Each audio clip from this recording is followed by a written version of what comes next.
Just started. So welcome back to the Odyssey of the Dragonlords, everybody. Nice to be your DM again.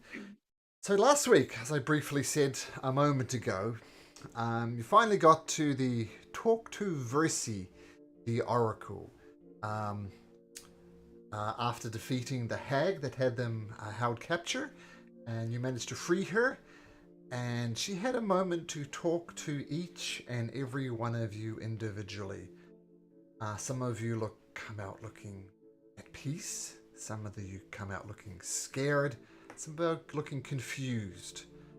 So that's right where we'll pick up this adventure, as Versi is still in her little grotto there. You've all emerged. In fact, why don't we go over to the grotto? So, there you go. So, inside of the temple and the grotto beneath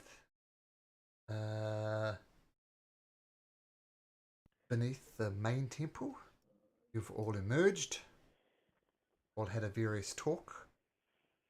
What would you like to do? There was what was the note that was on the hag? I'm trying to remember.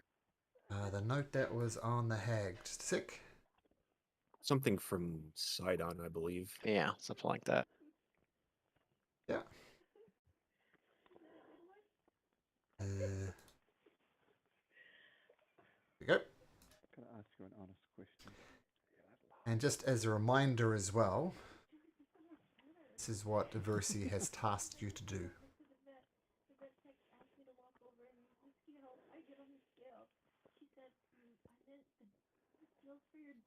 So do we know? Do we as obviously as players we might not necessarily know, but do our characters sort of know what these might be talking about? Like, is there a town? Is there a city that's renowned for their forge or whatever? You know there is a forge in Astoria. Maybe some other people might have a understanding of that. I mean, lots of people have been talked to. Maybe pause that to the group. So, guys, says Kira, huh, what happened? What did she talk to you about? Spill the beans.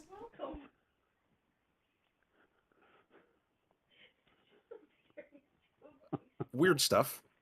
Weird stuff? Okay. What sort of weird stuff? Well, I mean, I know I need to go back home in preparation for visiting the necropolis. Apparently, there's someone or something there that has some information I need. Oh, okay. Well, that's spooky. There's a big old lich there, but yeah, sure, we can go to the necropolis. Did anybody else have any errands? Anybody else heading to the necropolis? I need to head somewhere else. Where's Not that? Necropolis. Where do you need to head? The Mossy Temple. Oh, Mossy Temple. That's to the south of here. That's not that far away. Yeah, I think I saw it on the map. It shouldn't be too far. Yeah, not too far. Just to the south of here. As you see, there's the Mossy Temple.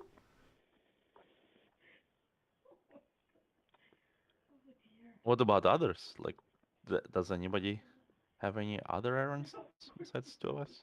Good question. Outside of Yeah, I have. I don't know what my meeting covered, so Your I don't know if that. basically to visit your mother is your first task. Yeah, sorry, I was looking through my notes. I also need the necropolis, I believe. Pumped and piped. Ooh, two Yes. Pumped and hyped. Pumped and piped.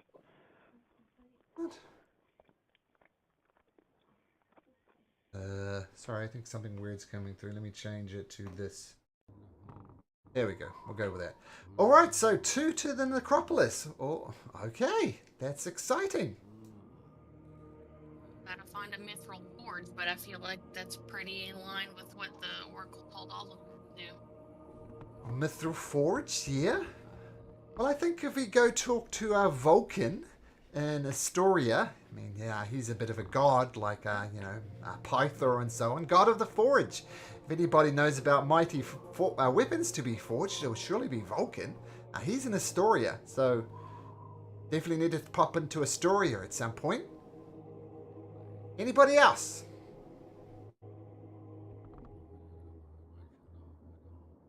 I believe my goals were somewhat more abstract and distant, so I'm down to All right. support the group wherever we go. All right. Okay. I mean, it sounds like most of us need to head to Astoria, but before that, we can take care of Xander's thing over in Mossy Temple, since, like you said, Versi, it's not that far. Well, my name's Kira, but yeah, thank you. Sorry. Well, I do have some good news that maybe will see us go to Astoria first, as I happen to know where the Dragonhorn is. That's in Astoria. An old mate of mine called Aesop has that in the temple there. And as Versi said, this is going to reveal visions that she cannot see. So that's an easy win right there. Makes sense. Sounds good. All right, so What it is, then. is Astoria first then? Sure. It'd be All nice right. to come back home. All right. Well, I mean, some of you still look a little beat up from all those evil little servants of Sidon. No offense, Versi. I know he's your dad, but he's an evil SOB. So why don't we rest up here for the night? Head out bright and early in the morning, and we should take maybe a couple of days to get to Astoria. What do you think? Sounds good? Sounds good. Sounds good. All right. What? What was that? Just said sure. Oh, sure. All right. So you rest up for the night in the Temple of the Oracle. You'll very easily get a long rest in. But if anybody wishes to have any conversations or anything, now would be the time.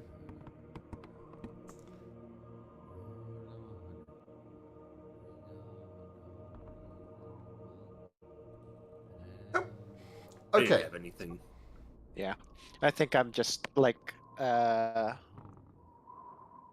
yeah, Astoria is definitely more focused on the fact that stuff's happening now. Mhm. You wake up in the morning. The person who you helped save yesterday, the senior a member of the clergy here, he comes up to you. Well, you guys sure did a wonderful job saving me and my fellow acolytes. Fortunately, we could not save all of them, but many of them were saved, and just as a way of saying thank you, I have a gift for each and every one of you. Oh, neat. A gift. A gift, yes. I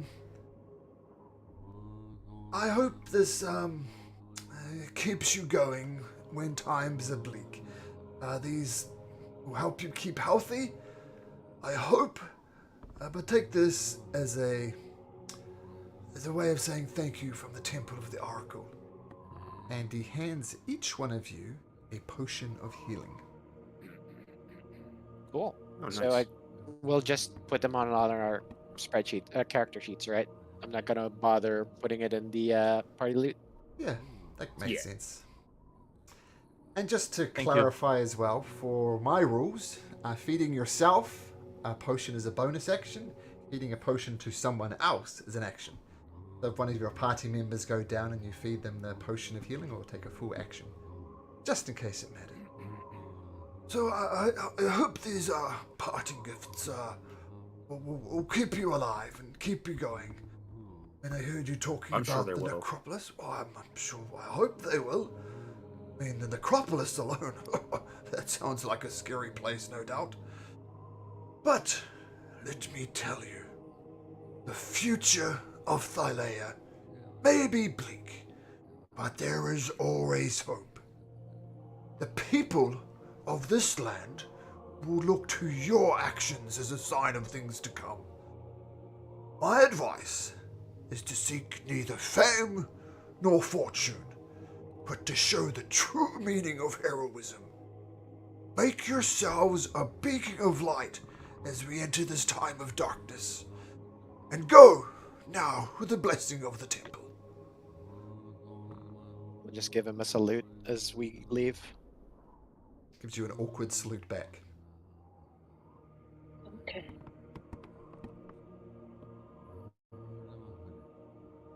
Okay. Right, so I understand that we're going to Astoria first. What is our first stop when we get there?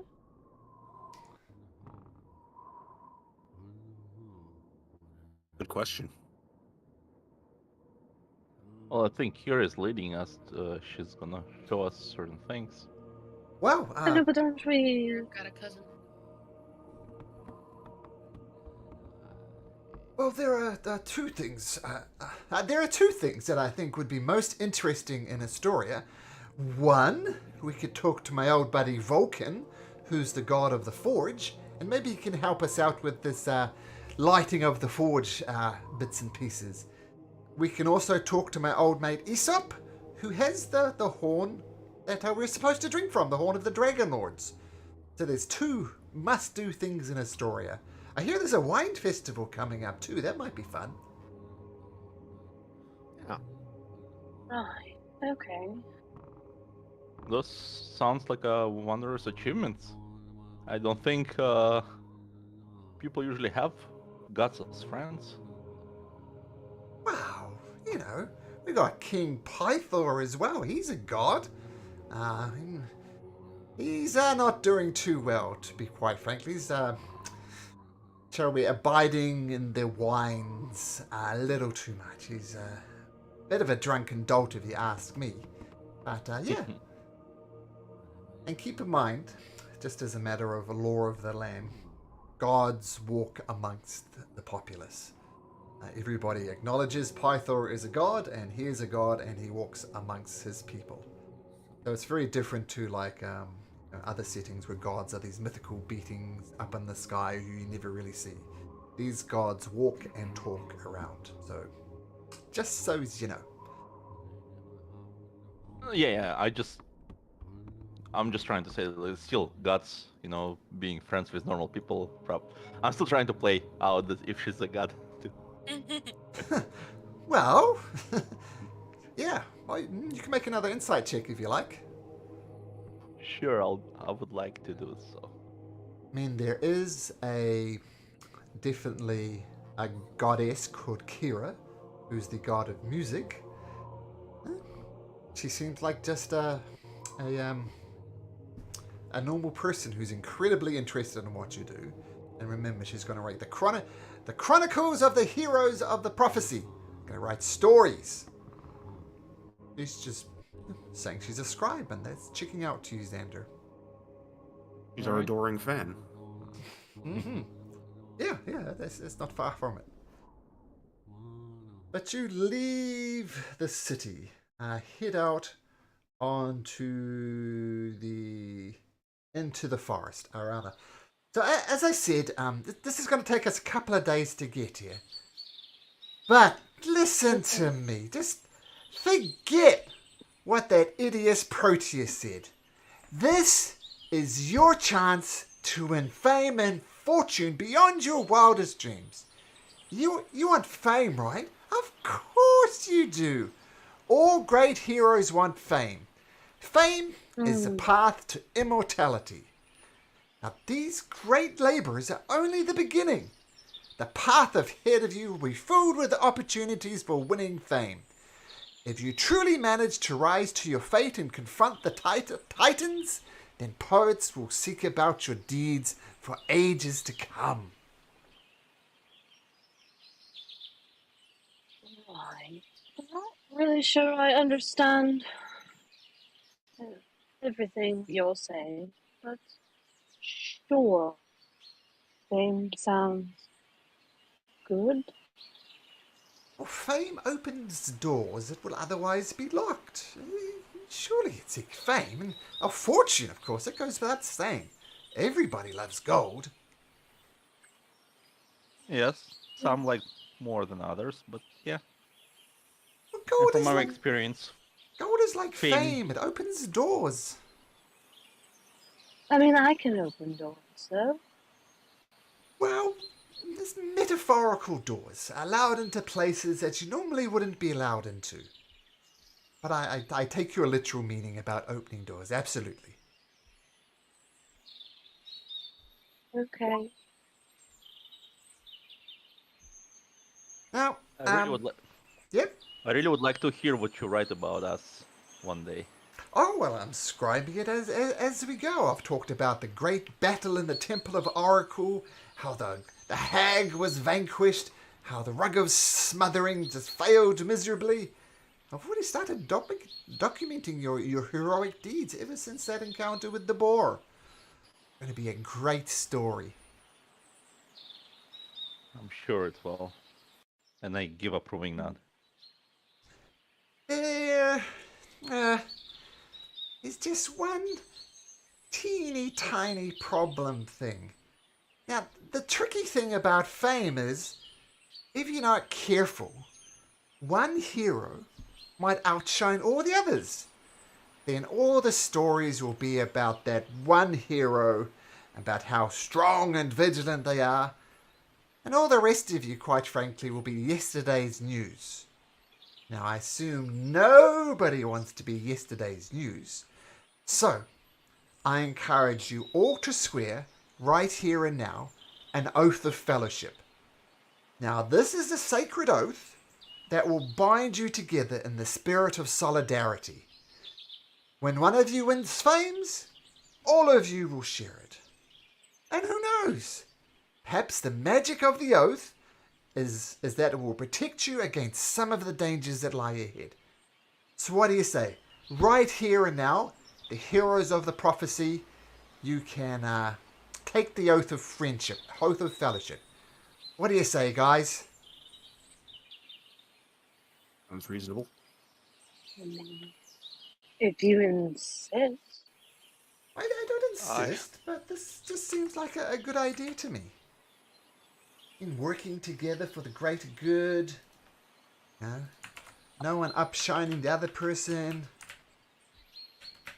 And quite frankly, it's kind of everybody in, or it's going to be unanimous. So what do you think? What do you think, Australia? Is this a good idea? Oath of friendship? Sure. Okay, Taryn, what do you think? Absolutely. Cool. Mags? You into this oath of friendship? Yeah, I think it'll start things off right. Good. Rainy? I already said okay. Oh, of course, my apologies. Xander? Of course.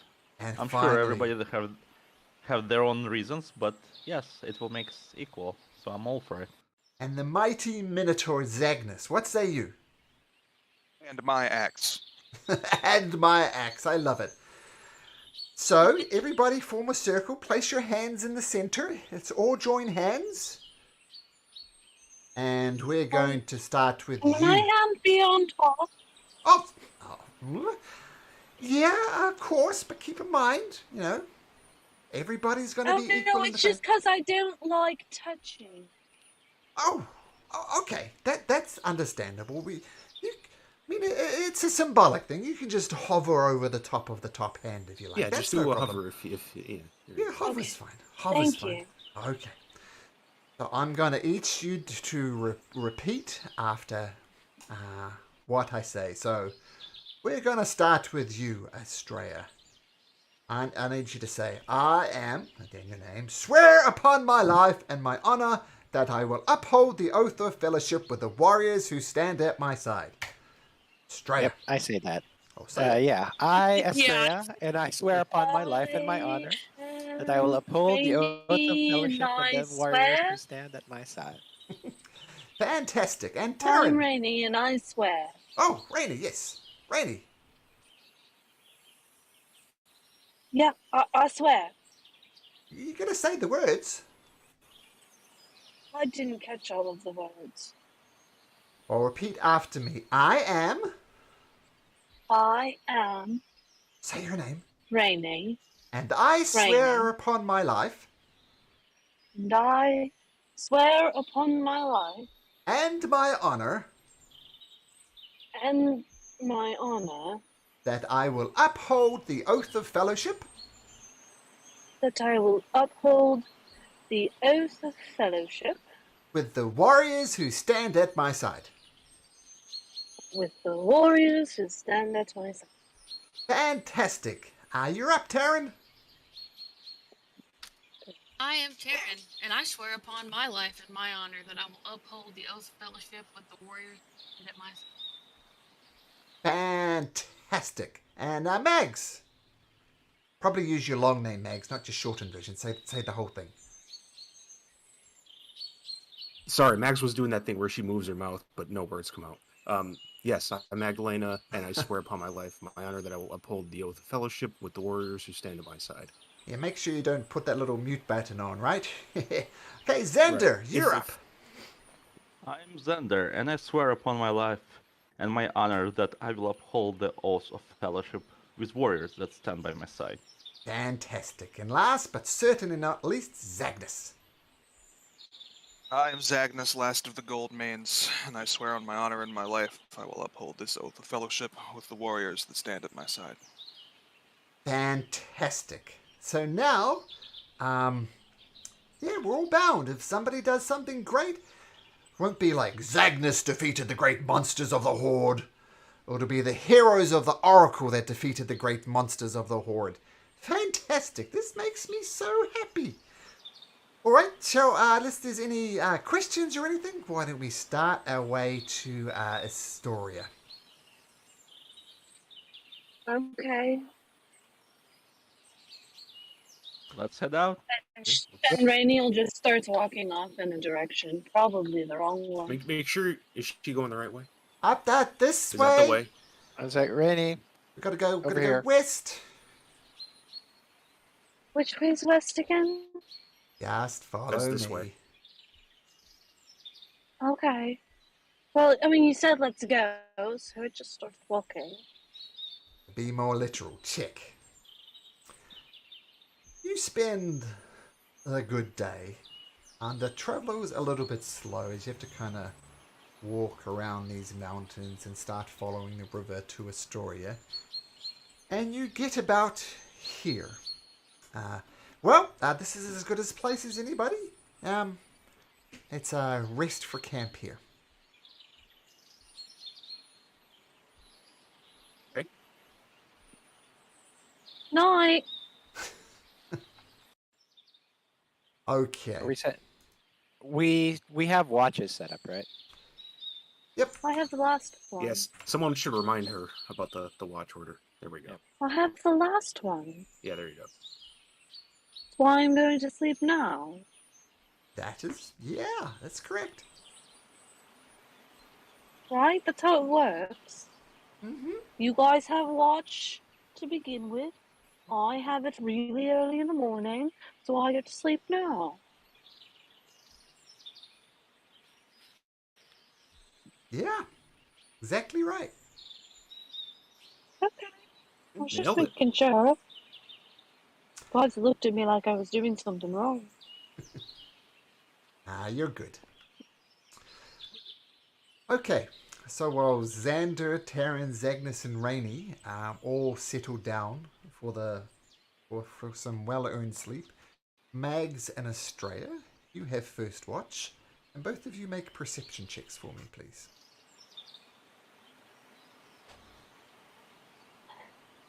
Nice. Right here by the river, it's quite pleasant with the river flowing by and the odd fish jumping around. Apart from that, nothing really grabs your attention, and your watch goes without incident. Yeah, I probably get a little distracted. I wonder if there's good fishing here. Cool. You can give it a dip. Yeah, I'll probably spend at least A little bit of the watch, like fishing. Make me a survival check. We'll say I'll disadvantage. give her guidance if she's fishing. The Alright. odd combination What of was wisdom? disadvantage with guidance. It's not gonna make that much of a difference there, but Yeah. Yeah. 5. Plenty I of assume fish. disadvantage because it's like I'm blind. I don't have dark vision. Okay. The fish are plentiful. They're bouncing around like some nice juicy big fish, and you completely fail to catch a single one of them.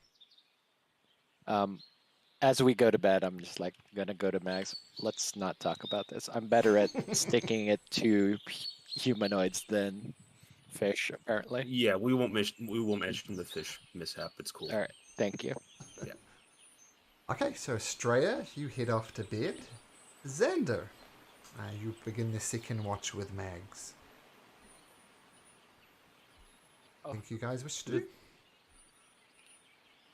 Zener just asks, how was the first watch? Nothing exciting? Anything exciting? No, not so far. Saw a deer run by. Oh, nice and quiet. I like it. Yeah, uneventful. That's how I like to rest. Me too.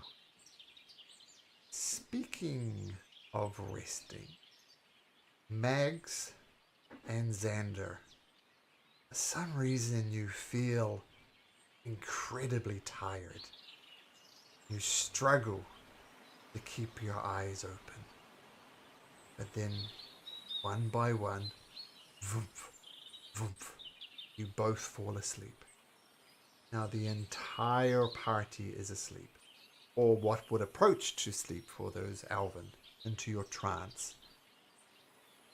And in your dreams, you hear a woman's voice suddenly emanates from the darkness around you. So, your great quest begins. Off to become heroes, are you? Ha! Mortals are so very proud. And a light shines in the darkness, illuminating the sad and pathetic figure of an old man who has been hog-tied to a stake. Look at this one. He's falling to pieces. Joints stiff, skin slack, teeth gone. The life is practically dripping out of him. And inky black shadows fall across the old man. He flinches and squirms, panicking as something draws closer. Something that you cannot see. Yes, his sad, pathetic mortal life is leaking away. But I wonder what will happen to his soul. And the old man thrashes against his restraint, screaming into his gag as a butcher knife descends, and you're awakened from this nightmare, bathed in sweat. I need everybody to make me a wisdom saving throw, please.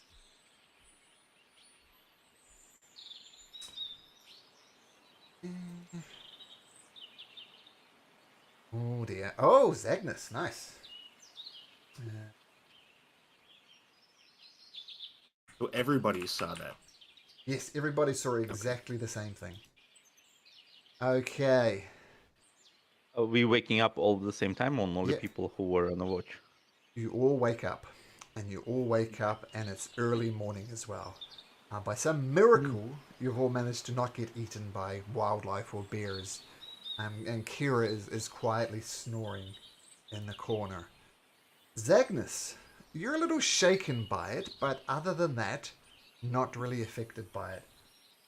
Magdalena, can you roll me... Magdalena, sorry. Magdalena, can you roll me a D100, please? Sure. 92. You wake up from this nightmare. You look around shaking. It shakes you so much that you just keel over and are immediately unconscious. Estrella, roll me a D100.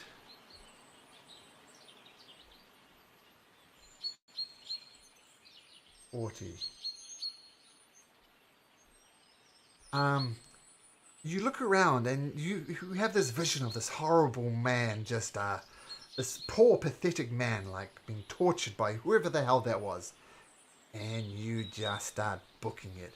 You start sprinting away from your practice. Ah! And roll me another d10 if you'd be so kind, Australia. Ah! Running away.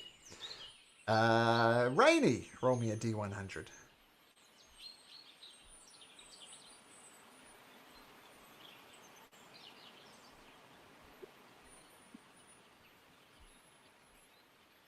Do you think, Rainy, you'd be more likely to be screaming, laughing, or weeping after that vision?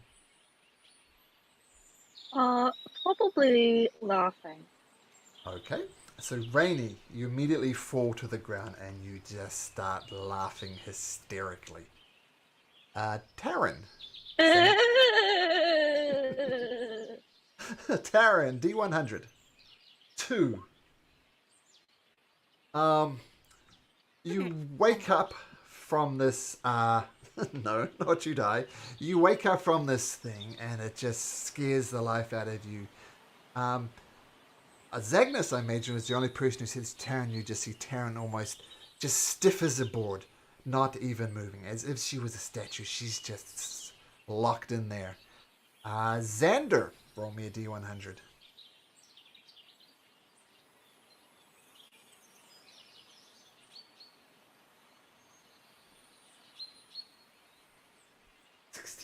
Nice. You see around you, Xander, you see the woman from the vision. She's walking around you and kind of whispering things into your ear. You see the man on the stake standing there screaming, saying, "Help me! Help me!" And you see shadows going all around you. And Zagnus, you're just watching these people do these weird things. So, what do you guys do? Australia, where are you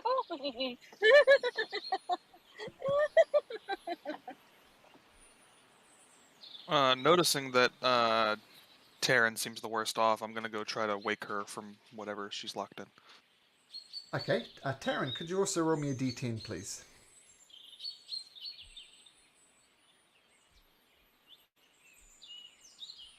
You spend 1 minute, 2 minutes, 3 minutes. You can't shake her out of it. 4 minutes goes by as you watch. Was it Australia? Was it running off into the distance?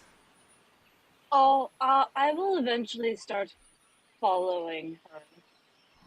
Okay. While I'm still laughing hysterically, I assume. Sure. Wait up! Go away.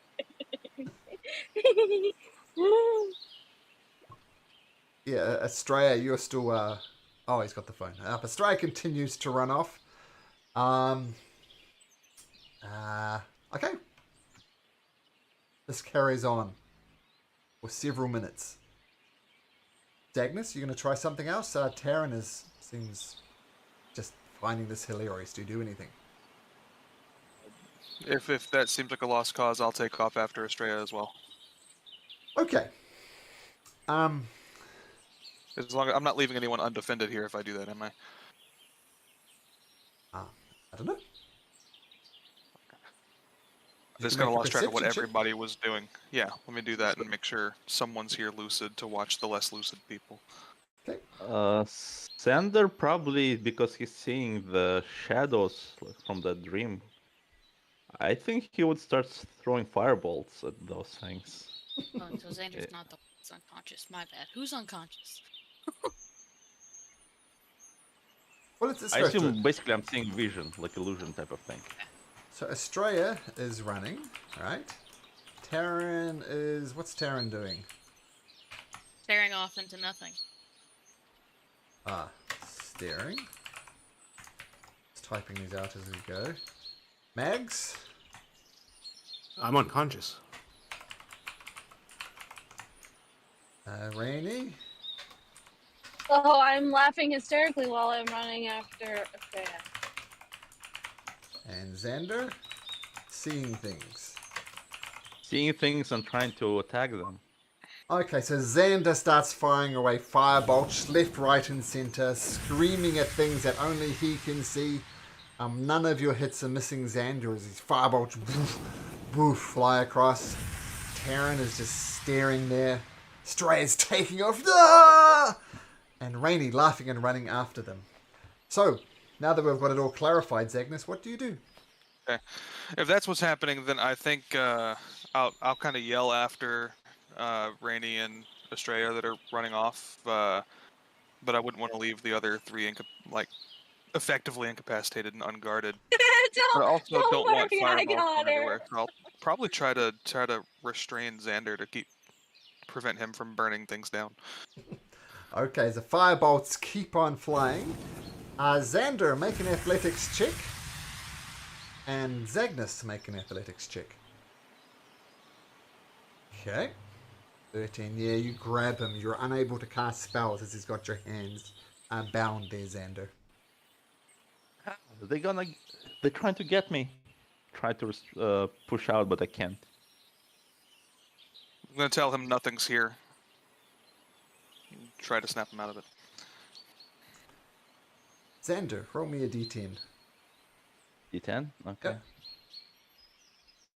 10 here.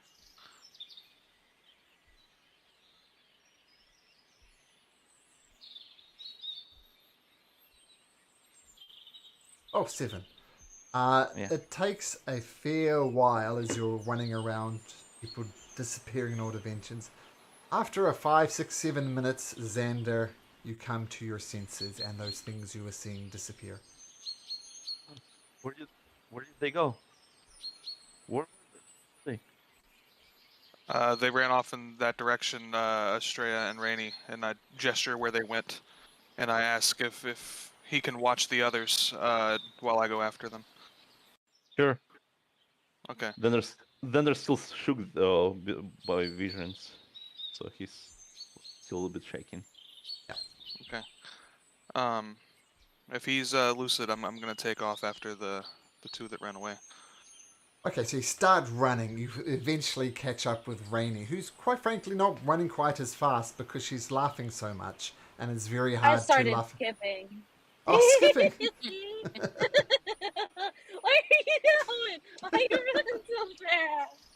Regardless, your speed has been affected. It's hard to skip that fast. So, Zagnus, you catch up with this laughing, skipping Rainy. Okay. Is Estrella long gone? Do I see any sign?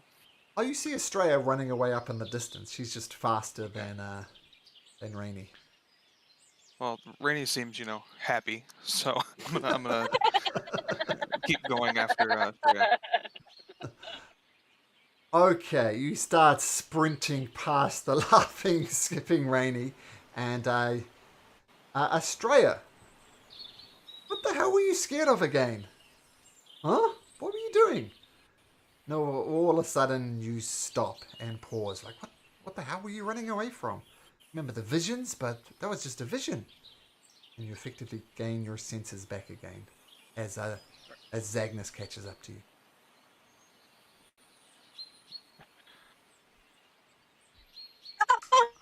Like that. She's all running. So we regain our senses. So I assume at some point I'm just going to stop. Yeah, sorry, I forgot you were AFK there. You were running and you came to your senses and you think, what the hell were you running from? And you stop running away and Zagnus catches up to you. Yeah. So I'm probably just going to abruptly stop and. Whoa. Shit. What was that? No, I'll ask, are you back? Are you with us? Yeah. I don't even know what happened. What happened? Like. Hi guys. Why'd you start running? Rainy, Everyone was confused. all of a sudden things aren't quite so funny anymore. What? Did you say something? Somebody say something? He said that you're not laughing anymore. Yeah. Oh, well, when did that stop? Just now. Sorry, I think Just it just like cut out, so I didn't hear what you said. I mean, you were thoroughly enjoying the laughing, but as you catch up to Zagnus and Estrella, you suddenly think, why the hell was I laughing so much?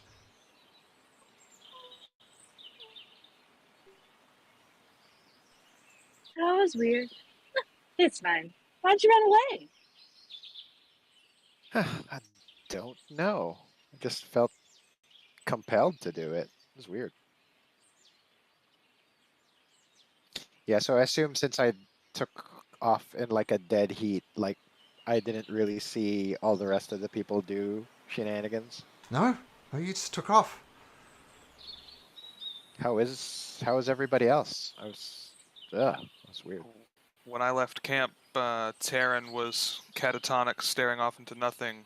Mags is unconscious, and Xander was wildly shooting fireballs in every direction, but he's come to his senses and is guarding the other two. I just had a nice skip following you. It was pretty cool. Well, we should probably go back, see what's going on with the two unconscious people. Hopefully, it's not permanent, like what happened to the rest of us. Right.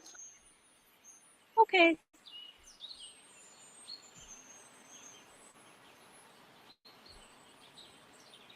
Yep. So let's start walking back. Okay. Probably jogging back, actually. Okay. I mean, you're a little... I'll be sniffing with my keen cow nose on the way back to Cool. to see if there's anything amiss. Keen cow. It's an actual ability I have. I have keen smell. It's just funny. Hey, because you're not technically a cow, of course. But you're making me a perception check as advantage as you try and sniff some things out. Zagnus.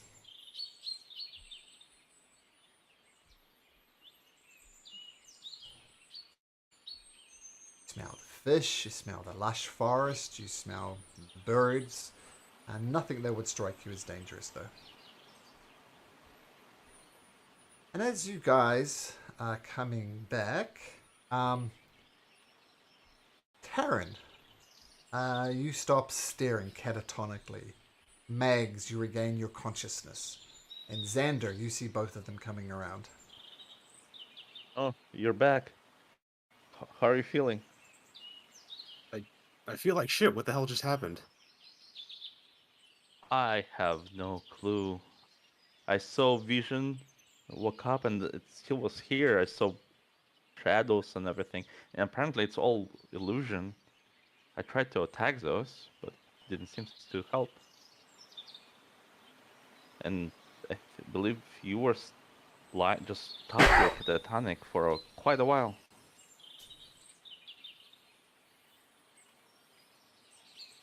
Maybe this place is cursed or something. I mean, are we even close to someplace relevant? Just looking at the map, we're just in the middle of nowhere, pretty much. Oh, maybe we should ask Kira. I mean, she chooses a place to rest. Still snoring. I mean, doesn't look like it affected her. Sleeping like a baby here. But, what? Oh, everybody's up. Why didn't you wake me up? You missed quite a bit. Oh, man, here I am. Supposed to be your scribe, and I've missed stuff. Tell me, what happened? And everybody gathers up now. Estrella and everybody. You're all in one group now. No CPAP machines. Tell me everything. What happened? Well, I don't I don't know, This I guy just- was getting stabbed, and apparently I just passed it was out. really funny. I just thought it was really funny, and then I wanted to skip. I don't know. Wanted to I skip. think. Well, I think we fell asleep. Or at least on our watch, we were supposed to watch for any sign of trouble, and I think I found myself asleep, and I had really weird vision in sleep.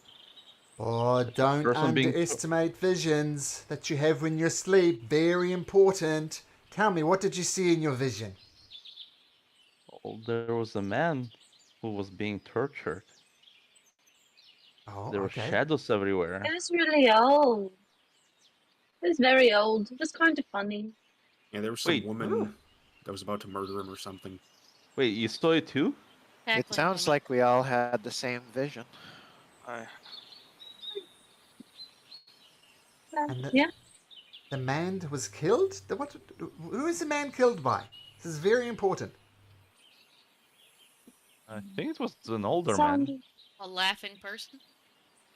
A a laughing person? very angry woman? Was it a woman or a man? I thought it was a woman. It was a woman, yes. It was a woman, yes. Yeah, it I was thought a it was a woman. very angry woman. And there were shadows around, moving shadows. Oh, and did this woman say anything to you? Felt like she was She goading said me. some things, but honestly, the humor kind of washed it away. Okay. Does anybody else remember any other details? If she said something to you, it's very important. Can't recall. Something because about us failing. I don't know. Yeah, something along those lines. Wasn't She was very down- nice. Don't I think she Oh. was taunting us. Yeah, definitely taunting. Sound like you it. know, very, very evil overlordish, overladyish. I guess. condescending. Oh, I see. I know who that was. It's Lutheria, the sister wife of Sidon. I mean, she is literally called the Lady of Dreams. I mean, now as the oath of peace is coming towards an end, Lutheria and Sidon are starting to move the pieces on the chessboard to kill all mortal beings, destroy the land of the Lael, yada yada yada. And I take That's this not very nice. not very nice at all. And I take this as both a good sign and a bad sign. It's a good sign because you've got Lutheria worried. You've got Sidon worried. I mean, they must have heard about the prophecy and they know that you're it. So good news, we're on the right track. Bad news, we're literally attracting the attention of like Lutheria. That, I guarantee, was Lutheria speaking to you into your dreams. So we're on the map, people. That's bad and good, like you said. I don't know, it gives me heebie-jeebies a bit. I, figuratively speaking, now have to sleep with one eye open. Oh, yeah. You've got the attention of the Titans. Yeah, no. That's bad. Does anybody know if there's a way to guard our sleep? Dreams? I don't want this happen again. We stay awake. Yeah, I mean, I typically don't sleep, so that must have been some weird stuff she pulled. Yeah, is there a way to guard against intrusion like that? Because so far it seems we're helpless against that. Yeah. I don't know. Do we know anything? Can we look? Make an Arcana check if you like. Sure.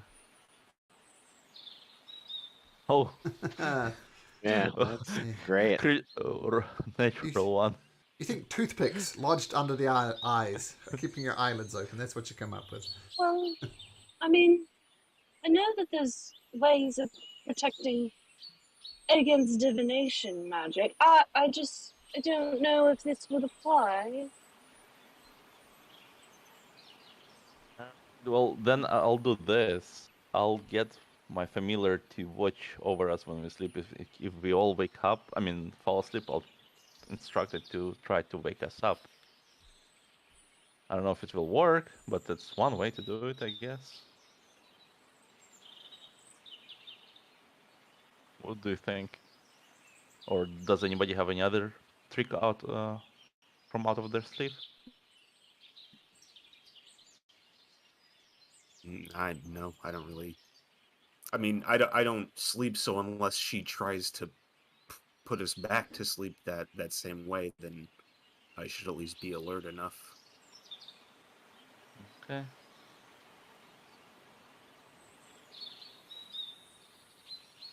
All right. Well, Xander will cast Familiar as a ritual, but using my ability, so I don't have to spend an hour casting, just normal. Okay. casting. Cool. I think I lose 10 gold on that. So I'll get the I all again. don't imagine anything we can do right now. But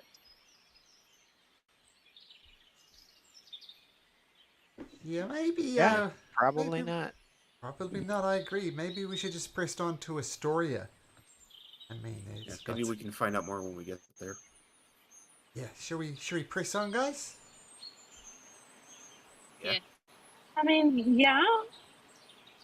I don't know why a crazy lady talking to us in our dream would stop us now.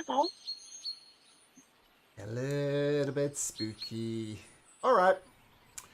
And you push on, following the river down into Astoria. Now, let me get you into Astoria. Here is the city of Astoria.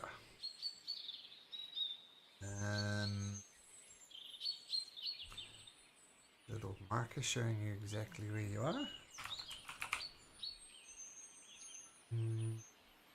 Oops.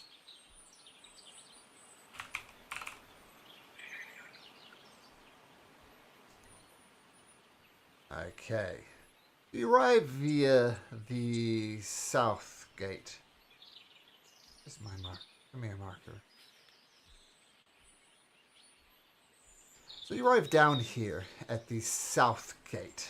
And as you approach the south gate, you notice that this settlement is nestled between the cliffs of a rocky gorge. The north wall of this town is part of a stone fortress and protects the town from any dangers that might come from the steppes. Houses, taverns, and shop of all kinds sprawl around the fortress, filling much of the gorge. The northern wall is defended by a legion of soldiers, while the southern gates admit a steady streams of travellers and merchant caravans. The road that runs south from the gate is lined with tiled roof inns. And as you approach, you see like a lot of common folk, lots of, just people going about their business. And one particularly old wretchedy lady says, "No, I'm telling you, when the oath of peace ends, we're all doomed. And what further proof do we need than this man?" And she points directly at Xander. "Doom! The Doom One has arrived! Astoria will fall! Mitros will fall! The Doomed One is here!" And she does a cross across her like this. And she points it at you, Xander, as you go past. "Doom! The Doomed One has arrived!" It's kind of weird. Oh, rude. Yeah, Xander says, You okay? I You okay, hate Matt? cities. I hate cities. I pull my head lower and I kind of like putting my head further into my cloak, like trying to look less recognizable. Anybody hear that? Because I can drop out. Anybody? What I'm was sorry, I that? cannot make out what you're saying. Rainy? Did nobody hear me? I'm Okay. sorry. I Cut didn't it a little bit out. You cut out a little bit. We can hear you now. That was good. I think Rainy would shout "Doom, Doom" and cross her fingers at the lady that was doing it. She just threw it back to her. Okay. So, Xander, you pull your cloak down. She says, "Yes, hide your head, Doom! Doomed One! The city is doomed! Thyleir is doomed! Doom has arrived!" You kind of skulk, going. Doom!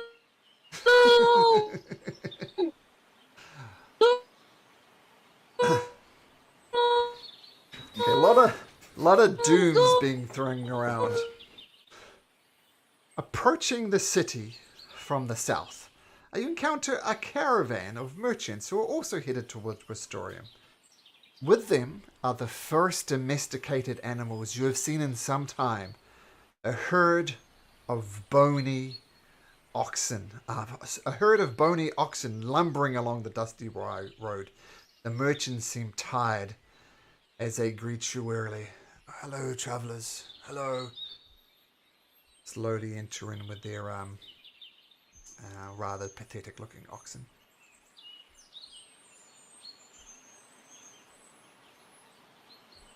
Hello? Then Are you Go ahead. alright? Yes, I'm alright. It's just all these damn sacrifice. Well, Sidon is growing more and more greedy, shall we say, demanding more and more oxen be sacrificed to them. And quite frankly, this is the last of the oxen I have.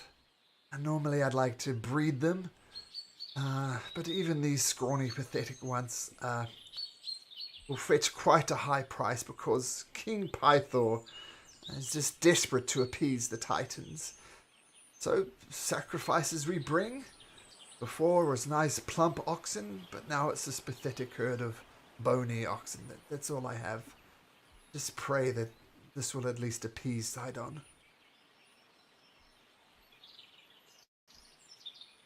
Kind of messed up. I mean, honestly, I don't think much is going to appease him.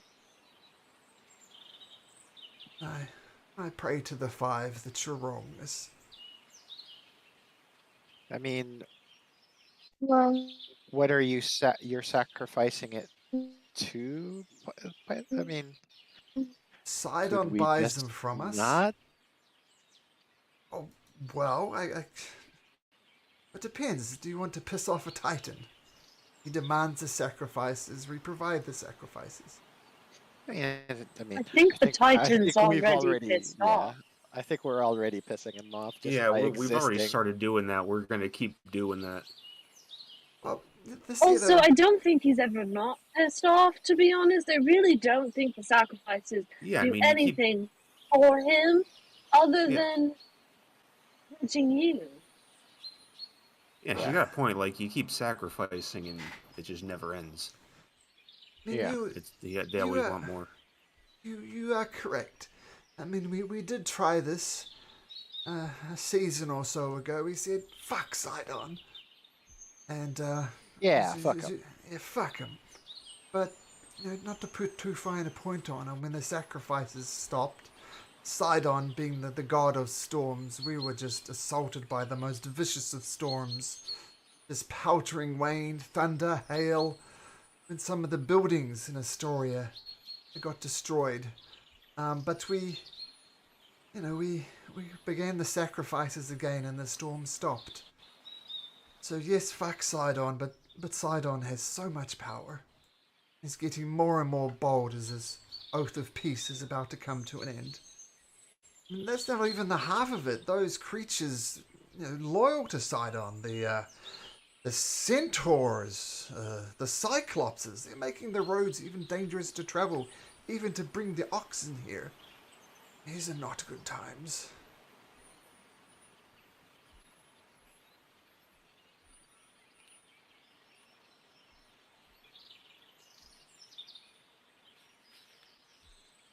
So, fuck Sidon. Yeah. Agreed. Yeah, I mean, unfortunately, if it was like monsters or something like that, we could probably do something, but we can't really affect the weather quite yet. He's a titan. It's no laughing matter. Anyway, good day to you. I hope luck finds you here in Astoria, but we'll see. And he continues on with his 4 or 5 just pathetic looking oxen, very emaciated. Not looking good. The streets grow more and more crowded as you enter the city proper, passing through the south gate. Travellers and citizen mingle, exchanging both goods and gossip. Guards line the street, though they are more concentrated by the city gates. despite their attempts to present a stoic facade, they sense you are restless about something. And a smaller detachment of hoplites move towards you from the north. One bearing an officer's insignia steps forward from his fellow and respectfully hails the party over. Are you? You six? Please come here. Why?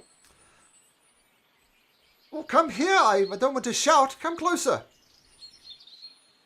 I'll walk right over. Yeah, I'll That's give him why. I'll give him like a standard salute, since he probably knows my family at the very least.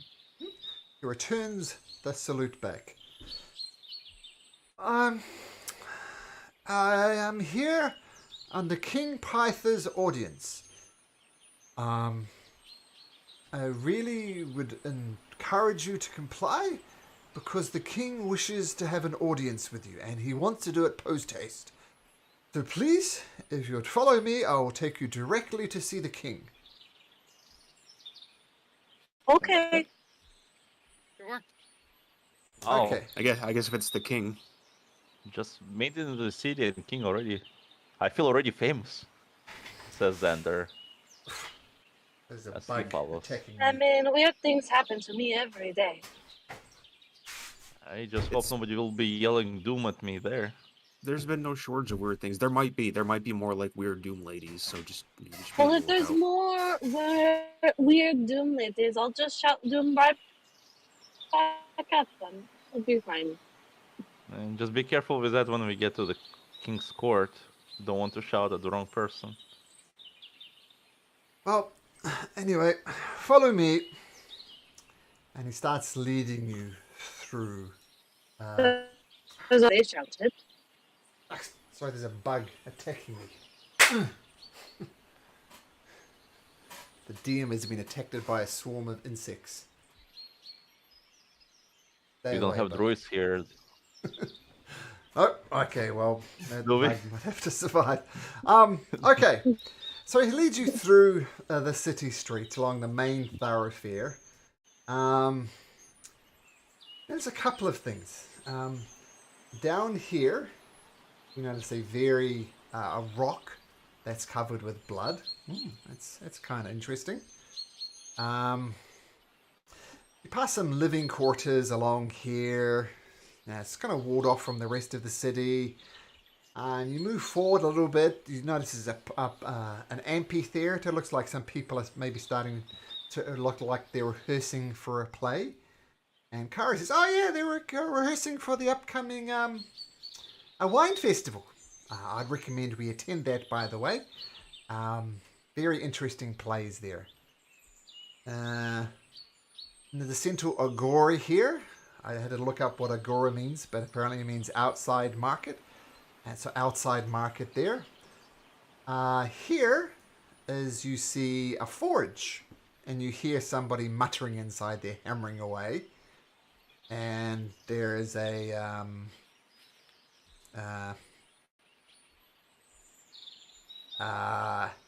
this place here looks like to be some type of drinking establishment. And over here is the King's Palace. Now, the King's Palace. So this once great Astorian palace looms high over the city. Large windows let in copious amounts of sunlight, which fails to chase away the gloom that has settled in the palace. As you walk the hall, you notice evidence of the court's past glory in the form of precious artifacts dating back to the First War. Extravagant tapestries show how tales of Astoria's history and King Pyther's grand adventures, though many recent events are nowhere to be seen on the hanging. And the soldiers lead you through into the throne room, where you see King Pyther. I have some art for Pyther here, so let me show you what Pyther looks like.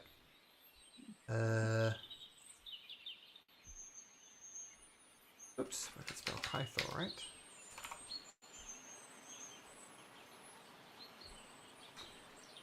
This is King Pythor.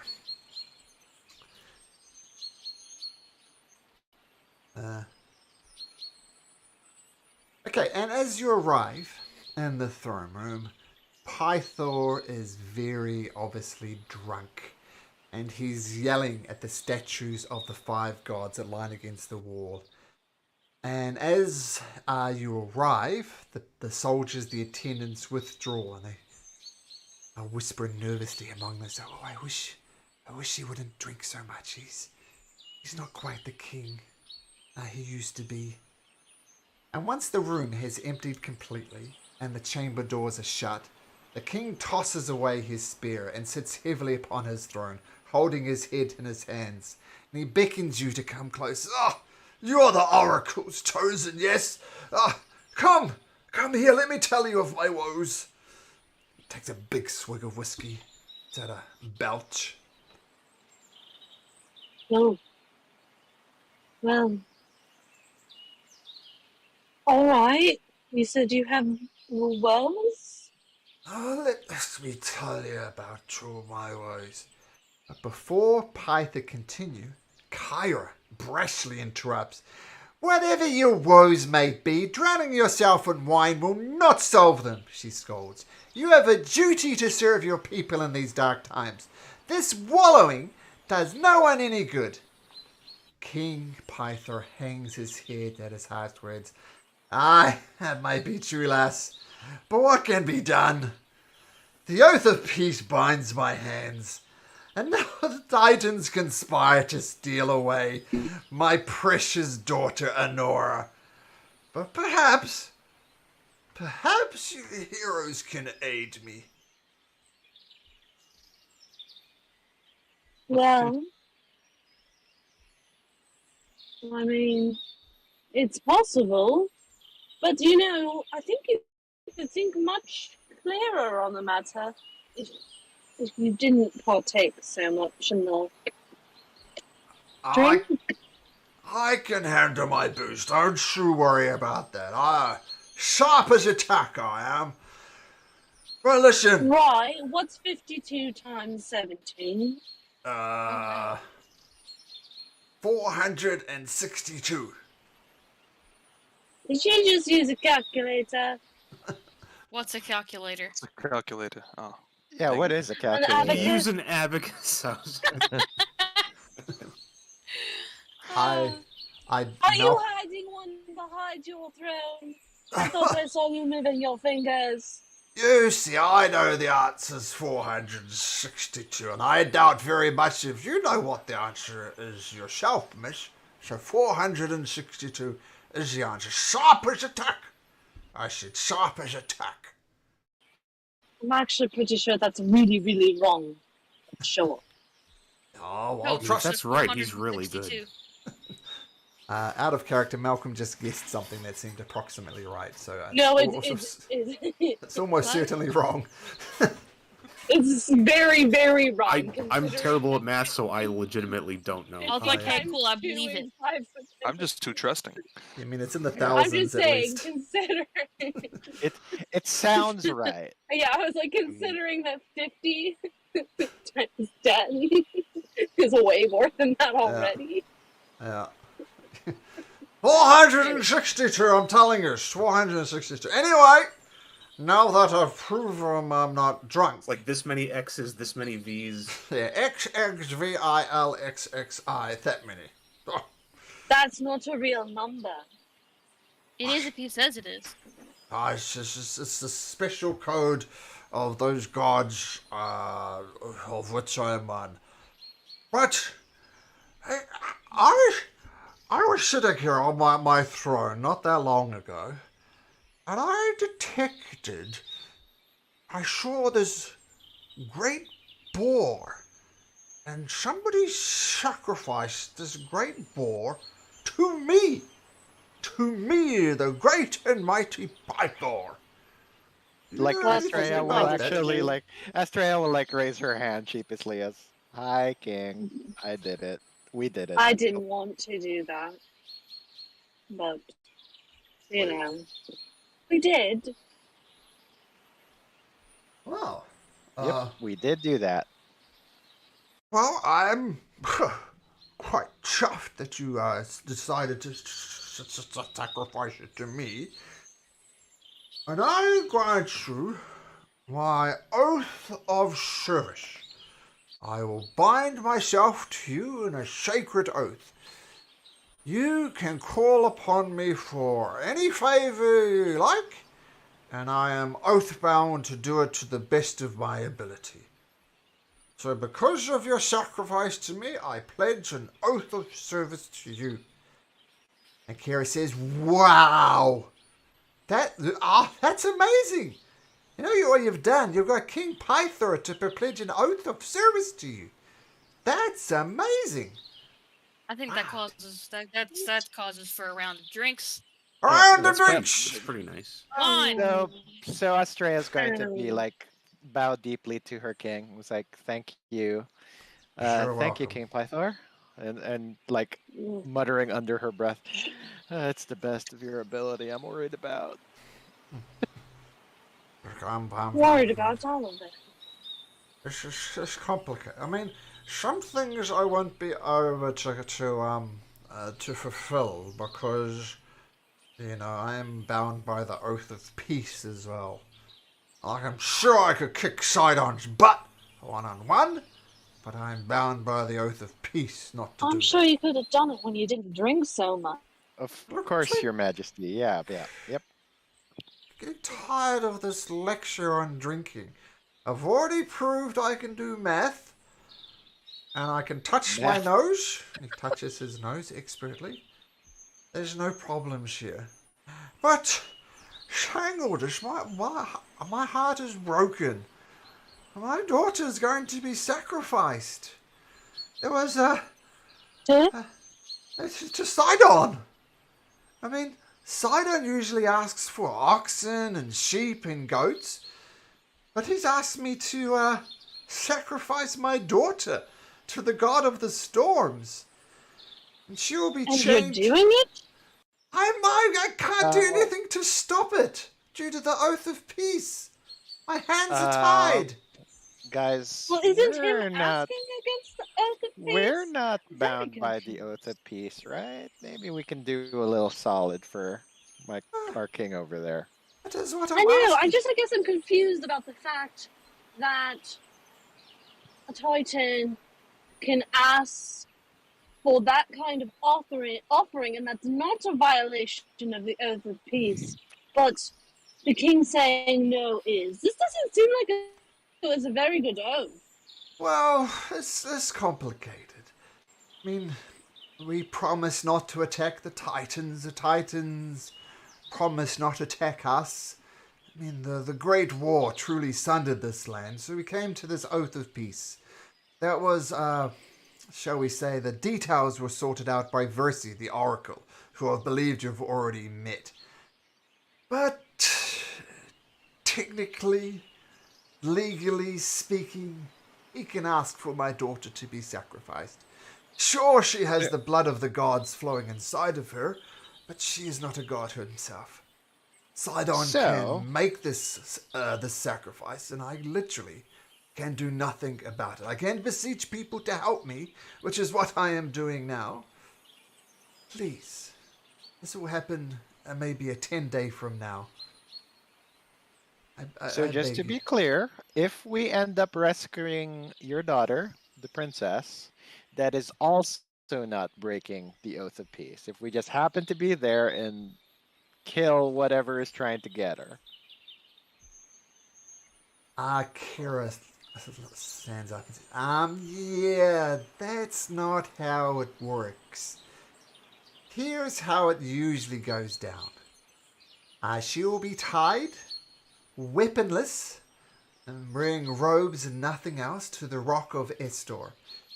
If she survives the night, then the sacrifice is considered to be null and void. She needs to survive to the morning. If people interfere, they shoot the monsters, they come for her, then the sacrifice will be null and void, and it will be considered not sacrificed. You're breaking the terms of the sacrifice. You are not allowed to interfere directly. So, if you see her on the rock and you start shooting arrows and whatnot, then all bets will be off the table and Sidon will be most displeased. I know it's complicated, but something needs to be sacrificed on the rock of Estor. Does it need to be the princess?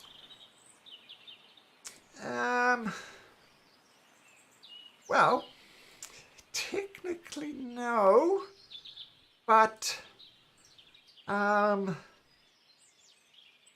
it would need to be something, shall we say, equally valuable to the five. And What about so before I now, does the sacrifice need to be unarmed? yes, and unarmored. Unarmed and unarmored. Yeah. What classifies as armored or armed, unarmed? Why can't we just use a goat? A goat won't keep Lord Sidon happy. Asked for Anora. I just have a question. Can the sacrifice interfere with their own sacrifice? Oh, yes. Rule number 1, no weapons allowed. No daggers, no sword, no longbow. Rule number 2, they must wear the sacrificial robe. And that's about it. So no plate mail armor, no shields, nothing like that. What about magic? Magic. It's a grey area, but I think that would be considered. What's usually takes lives of a sacrificial lamb for speaking of? Is it a monster? Is it tide coming in? Well, no, it's not a tide. The monsters vary from sacrifice to sacrifice. I mean, things have been sacrificed there. Nothing nearly as important as the princess, but they've sent a great many beasts. They've sent these winged creatures who shot arrows from afar. They've sent these lizard-looking things that just by looking at you will turn you to stone. And all sorts of bits and pieces. Right, so I'm confused. Can the sacrifice survive? Like, what exactly happens?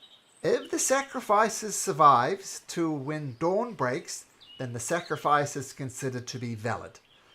So if they survive the night, with all these evil-looking creatures approaching them, then the sacrifice is considered done.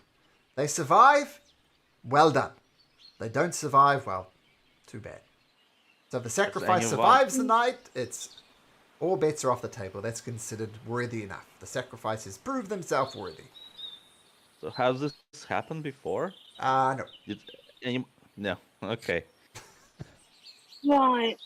So most of the sacrifices have just been like oxen and stuff, right? Yeah. Nothing nearly as important as the princess. And King Lord Parthos says, and you know the worst of it. Princess Anora wants to be sacrificed, for the good of Astoria, and it breaks my heart. And bless her heart's in the right place, but oh my goodness, she just wants to sacrifice herself for the city, and damned if I could talk her out of it. So, does she have any magic? No. So who sets my king? Who said that it had to be Anora? Who set the terms of the sacrifice? Well, several weeks ago, an Order of Sidon sent a detachment of warriors to Astoria with the demands from the Lord of Storms, and demanded that my daughter be sacrificed, chained to the rock of Astoria, and left there overnight as an offering to Sidon. And the detachment's still here. I want to talk to them, but they want her sacrificed. I wonder if there's a way for us to talk with them and see if we can negotiate a better deal or something. And, She have to be chained. yes, that's all part of it. Must be chained to the Rock of Estor. Your Highness, have you considered that it might not be a will of Sidon, but somebody is just trying to play games and wants to undermine you, and it's not actually a will of Sidon? Sidon has been taunting me ever since their detachment arrived. And this is no ruse. It's Narus. All right. Honestly, I turn to everybody. I think it's probably better to talk to them to see if there's any other alternative. Yep. I mean, at the end of the day, it's like, One final thing I should mention. If Honora is not sacrificed, there is a great centaur, a horde of centaurs to the north of here. They're under instructions that if Honora is not sacrificed, they will invade the city, and a great many more people will die. fair enough. What does a Nora look like? What was that, sorry? You broke up a bit there. What does a Nora look like? Oh, well, she's a princess. She's my daughter. She's beautiful. Very, very stubborn. I mean, if you want to go That talk to didn't her, tell please go me talk what to her. she looked like. I don't know. Okay. 5'10", I just long wanted a black hair. description, but fine. I think we can negotiate. We can talk to these people. Yeah, see if we can figure, like, we can get something done, or like some show of strength or test of combat or something like that. We can Arm figure wrestle. yeah, we're good at those. Or we could also, if this doesn't work, we could maybe talk to centaurs. We and could see do that too, yeah. if we could sway them not to attack. Maybe there will be something we can do for them as well, if the first thing doesn't work out. Valid. Yeah, it sounds like we've got people we can talk to, so. Yeah. And how long do we have? Whatever. 10 days? 10 days, yep. Do we want to do that right now, or do we want to go into town, see if there's any other stuff we can find out, maybe do some shopping or whatnot? Oh, I must speak with Vulcan. how long we've been traveling in? I mean, we've went straight from the entering the city to the king. I don't know. Are we wary? Do we want to rest first? Maybe. I don't know. What I'll time say of the day? I'll say about midday. You got time to do Midday. stuff if you want to do stuff. Okay. I assume, Malcolm, that I have a house here, right? Mm-hmm. Okay. So Alright. yeah, we can stay at my house for the night if necessary, but we still have a lot of daylight, so Yeah, I'm. Go ahead. no, we've got a lot of daylight, so we can try to figure out what else is going on in town. Maybe, like you said, talk to Vulcan. See if there's anything you can get from there. And then, do we want to talk to these Sidon cultists like today, or do it at a different day? Why not knock it all out in one fell swoop? Sounds good. Don't forget about my visiting my friend Aesop. You can drink from the horn of the Dragonlords. Don't forget about that. Oh yeah, sure. That I Maybe- assume that's in the Dragon Shrine, right? Mm-hmm. We better go talk to Aesop, wherever Aesop is. I would suggest maybe do all those errands first and then talk to Order tomorrow first thing in the morning. I like that Yeah, idea as I well. mean, drinking from the horn was one of the big things we had to do. We can. Let's take a do look that at that, I now. I guess. mean, it's like next door, so. Yeah. May as well. Plus, we might prepare better to talk to that Order if we brainstorm. Yeah. So, my lord, is there anything you'd be willing to offer instead of your daughter? Oh, I'd literally sacrifice anything apart from my daughter, but the daughter is what Sidon wants. Breaks my heart. All right. All right. Let's go to meet Aesop. Yeah. Okay. So you leave the king's palace and head over to the dragon shrine.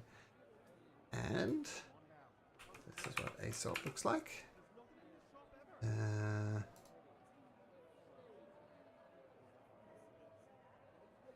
I don't. Sure of Aesop. Here we go. This is Aesop. And the shrine, the dragon shrine, sits at the end of a quiet street that runs into the wall of the gorge. It is a large stone building with a copper dome. The pediment above the door bears a marbled engraving of the legendary dragons, Balmetria. Inside the building there is a strong smell of incense, and you can hear the muttering of prayers as the priest of the shrine carries out their daily rituals.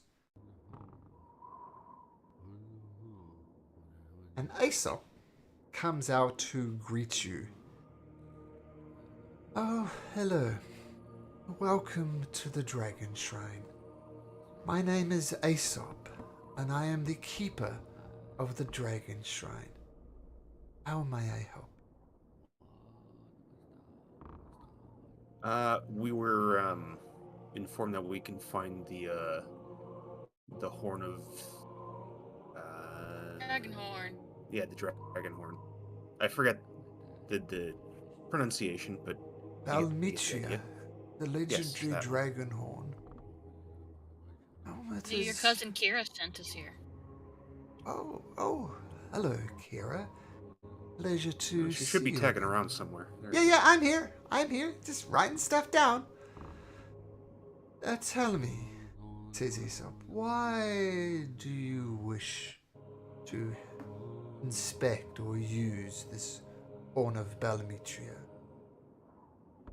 What is it you need it for? To see things the Oracle can't see. Well, the horn of Balmetria has most definitely could do that for you. But I'm afraid I bear tragic, terrible news. Don't tell me you don't have it. I don't have it. The horn of Balmetria. You said not to say that. I'm I sorry. literally said, don't tell me that. I know, but I have to tell you. I know it's just a saying. You don't literally mean not to tell you, but I'm telling Well, I you. literally meant don't tell me that. Oh, Lord. Regardless, the horn of Balmetria has been stolen from the reliquary. Thieves broke in 2 nights ago and escaped with it. So I wish I could help you, but I literally do not have the horn of Balmetria. Oh. Man. Thought this I was going almost to be don't the wanna- easy stuff. Yeah, I almost don't want to ask, but what happened to it? It was stolen 2 nights ago by some thieves. From the Do you know reliquary. anything about these thieves or how they stole it? You know, relevant information? Oh, the scene of the crime was the reliquary, which is that small stone chapel over there. Now it's protected. I think you're going to mock me at this point, but it was protected by glass. And the glass above the central alcove was shattered. And dark purple stains were splattered over the floor surrounding it. Oh boy. Are we allowed to take a look? Of course. Follow me. And Aesop almost walks as if they were like gliding. And they take you to this very stone small chapel at the back, and you see the broken glass. I've honestly don't know what to make of this, heads nor tails. I mean, I pray, I meditate, but solving a crime like this is, shall we say, not within my set of skills. But any help you could provide would be very much appreciated. Can I examine around? I'm curious what those purple flutters are. Sure. Anybody who wants to have a look around the reliquary can make me a survival check. Survival.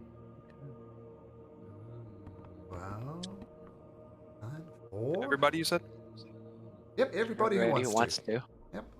Great rolls so far. Yeah, right.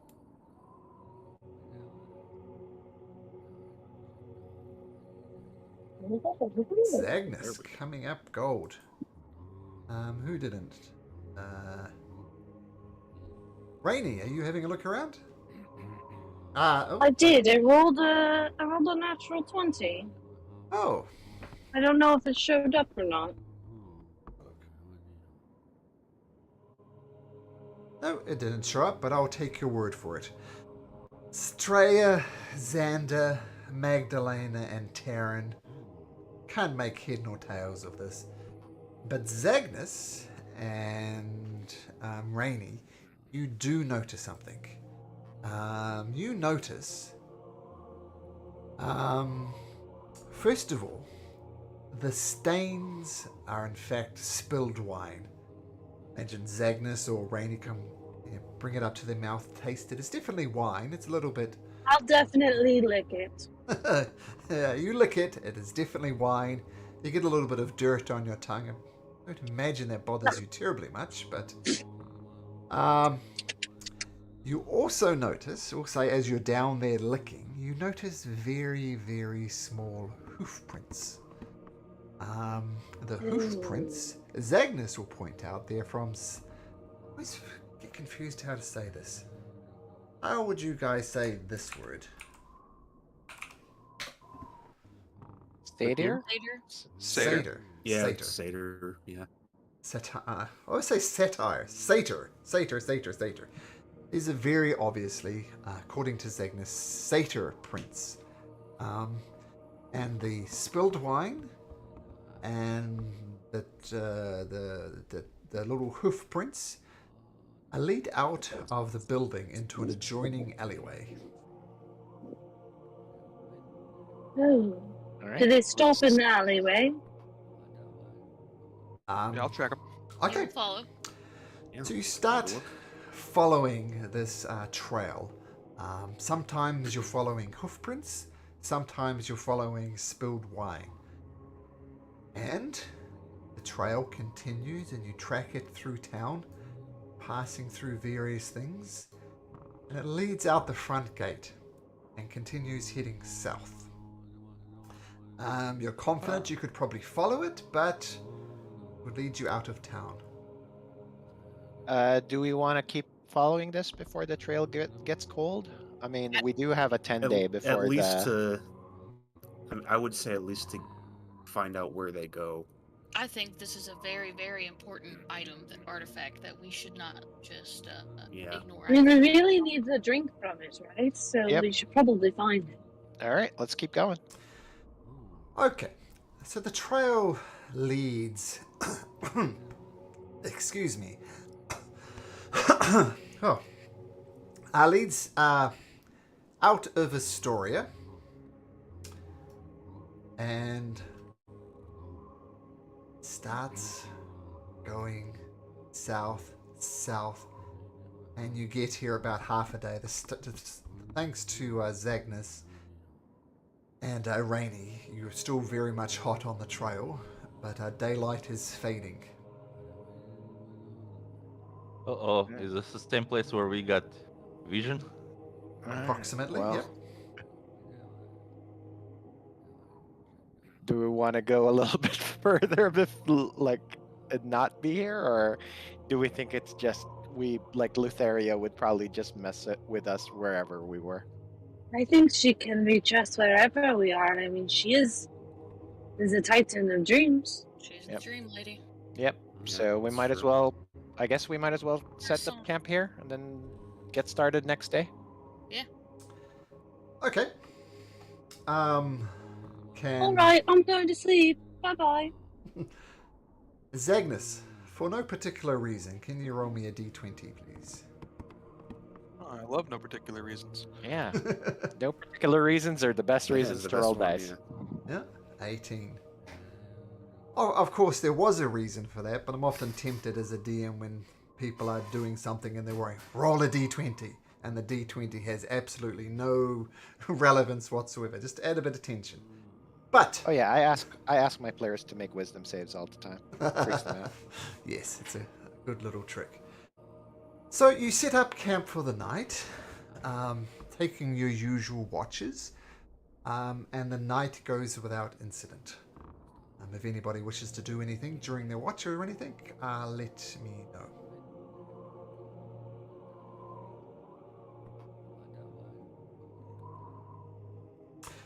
Okay. So the morning. General- Mhm. Then we'll just write in his book, like basically keeping journal as well, similar to what Kira does, but not writing songs or anything, just kind of keeping a journal. Okay. I'm going to say for character purposes, Zagnus is not able to sleep tonight. Oh, If that leads to exhaustion or whatever in the morning, that's fine for cool. I like it. roleplay purposes. So Zagnus, can you make me a Constitution saving throw, please? Yeah, 1 level of exhaustion, buddy.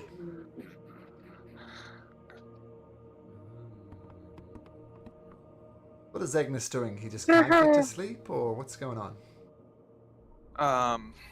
Zagnus is very upset after meeting Pythor in person. He's worshipped him his entire life and has never actually seen him.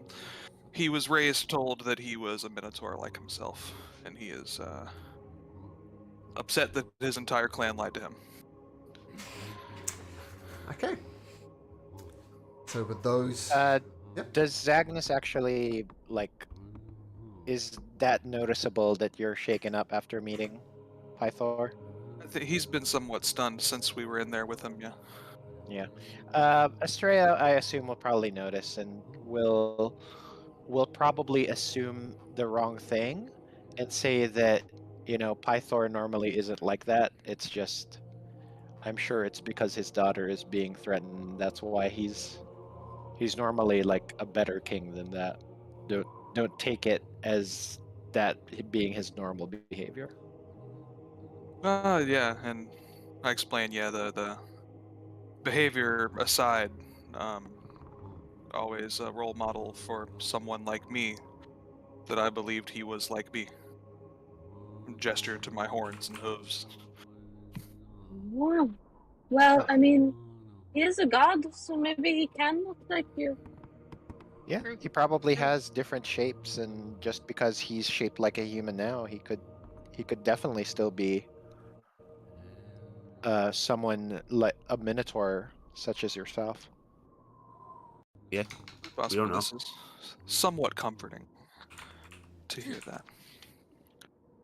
Yeah, I the can gods, shapeshift right? myself after all, so Yeah, so it's definitely possible. Well, Thanks, guys. of course we took the oath of friendship. We're friends now. It's the law.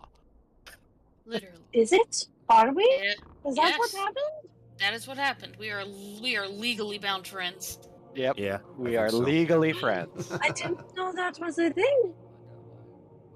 That's why you hovered your hand. Yeah, it's not the No, oath I of just, I don't really like being touched. And people tend to not like touching me too much. I'm kind of cold. It's all good. We're friends now. Again, contractually, it was not the oath of casual acquaintances. But there's an oath of casual acquaintances? That's an awful mouthful. Probably why there is no oath like that, I'm guessing. Oh, well, you said it was a good thing it wasn't that, so I assumed that it means it existed. There could be. We don't Well, I mean, theoretically, there could yeah, be we any could. oath. I feel like we could probably ask a priest more versed in that, in the knowledge of different oaths. There might be. There might totally might be, I guess. I mean, there seems to be a lot of oaths. But, like, honestly, I get them all mixed up. Well, is it morning? Are we up and No, about? I assume this is like during our watches or whatever Sure. point. Once we notice that what do you call this? Zagnus isn't feeling great about Pythor, Yeah, and he's kind of conversations during bent out the about night. it. Yeah. Okay, so getting your long rest.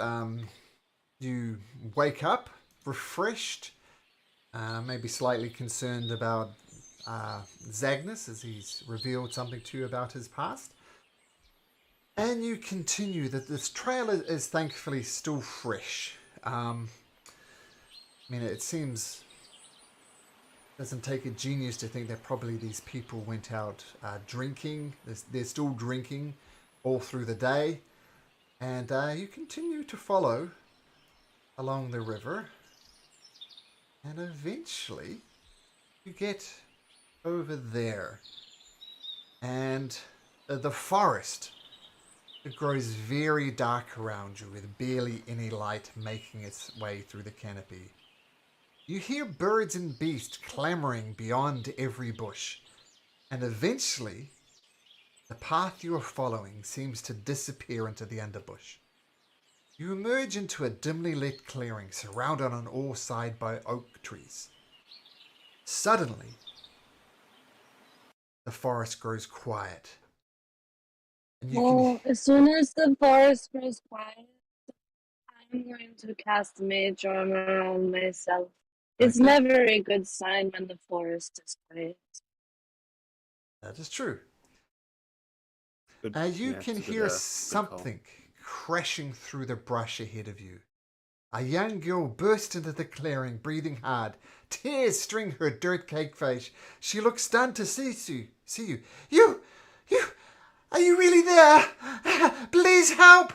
And you more hear crashing sounds from the forest as 6 hideous creatures emerge into the darkness. They are 6 goat-headed creatures with cloven hooves. One of them laughs sweetly. One of them laughs harshly. Give us the sweetling. We've had dinner, but you'll make a fine dessert. And I'm going to drag you over here.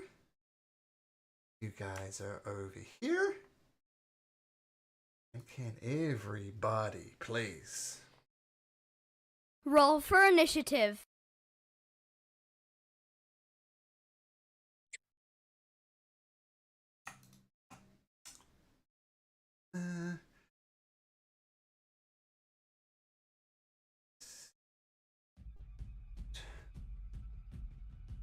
Ugh, cannot roll good initiatives to save my life.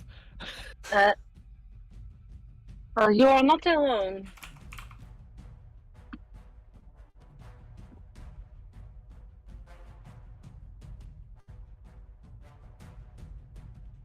And well, it looks different to our usual tokens. This is a little girl that rushed into the clearing. She will roll that for initiative. 5. Seems on point. 5. Okay, so the little girl comes crashing through the clearing. Are you really there to help? Please help! And one of these goat-type creatures says, give us the sweetling. We've had dinner, but you'll make a fine dessert. Kira says, oh no! You guys have got this. And she starts singing the Song of Perseverance. Wow, you guys' initiative. Wow, look at that. That's terrible. My goodness. To be fair, they rolled really well. 23 to 18. Oh, Yeah, it's insane.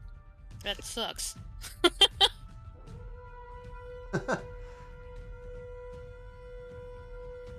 But this goatling strides ahead right up next to the little girl. And it says, "Get lost, you pathetic starlings, or I'll kill the child." And it places its teeth around the neck of the girl. "One step closer and she's dinner." And this goatling charges up here.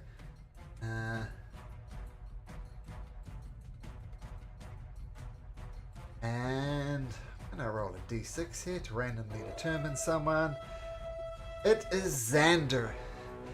It looks at you and says, "Your face inspires me to vomit." Make me a wisdom saving throw.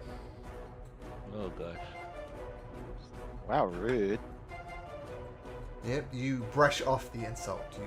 Do you retort? Look who's talking. I'm talking. Looks like I'm talking to an idiot as well. And this one rushes up. I'm going to pick another random person. It's you. Oh, the 1, 2, 3. Oh, I thought. Sorry, that should have been Taryn last time. So I'm going to do Taryn this time. I miscounted. "You are a plague sore on the ass of a pig." Make a wisdom saving throw, Taryn. Oh no. Okay,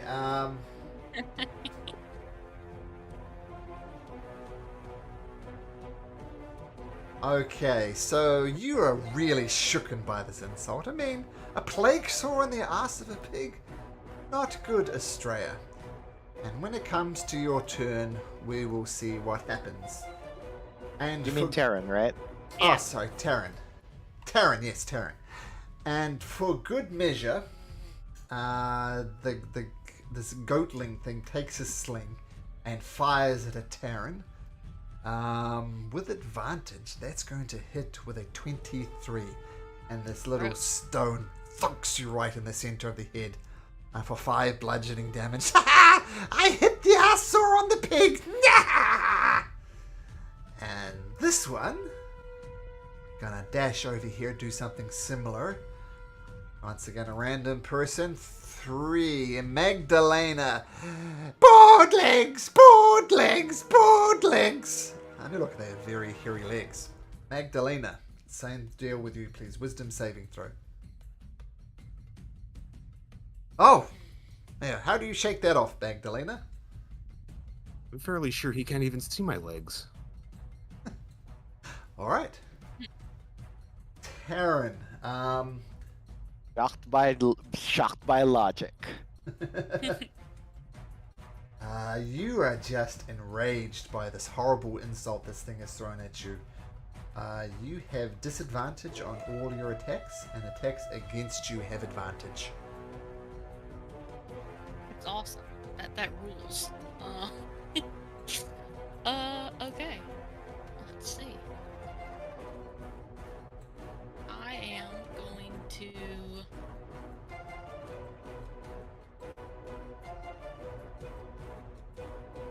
Thunderous. Okay, so that loads up your weapon, right? Okay, cool. And smack this one. I will point out that this one has its mouth around the child's thing, and it threatened to bite the child's neck if anybody stepped closer, i.e. it was a prepared action. You still want to charge forward and attack them, Taryn? Okay. Not. Well, I will just have my thunderous smite prepared. Okay, so that's a bonus action, I believe, and woof, your sword charges up. Okay, Xander. Alright. Let's do this.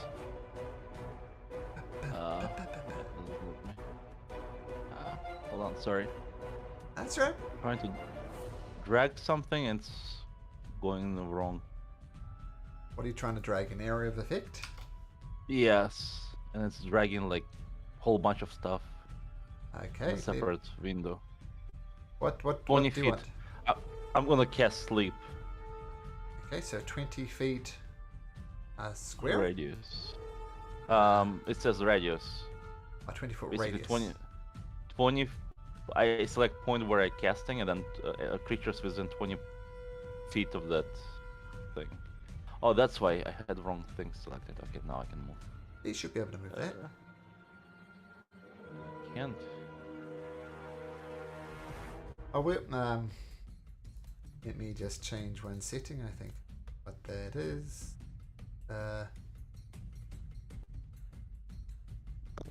Am I not seeing it?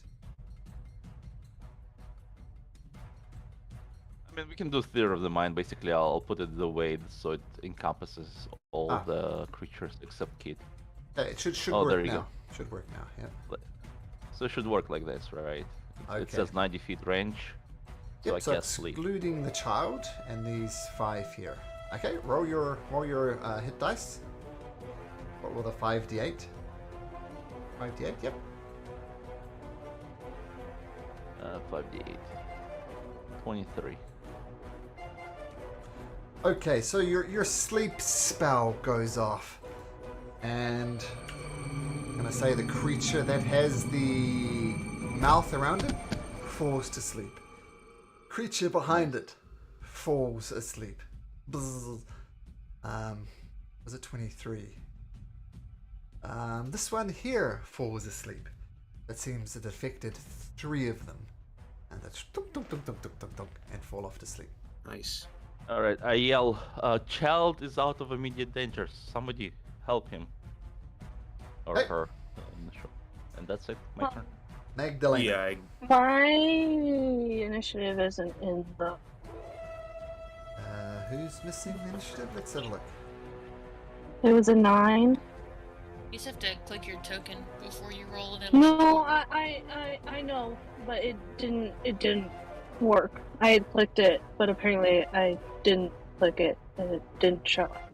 Okay, So sure. it's But not it's- in the initiative. But it's a 9. Okay. Yes. I'll get you in there. Do you have your add-on for roll 20? Yeah, my stuff has showed up. I don't have the most reliable internet right now because I am not at home, so it's just Okay. being Cool. But there funky. you are. You're in there with a 9. Okay, Xander, so you cast sleep and dug, dug, dug, dug. You urge your compatriots into action. Magdalena. all right. Yeah, so Mags will run up and pick up the little girl and kind of bring her back. Okay. Sure. Oh, thank you. Just kind of put her down back here, and then let's see. All right, yeah. Those ones are all sleeping. I'll sacred flame this one right here. That's not Okay. sleeping. Rolled it. Oh, it's a dexterity saving throw. Sorry, let's give them a dex saving throw.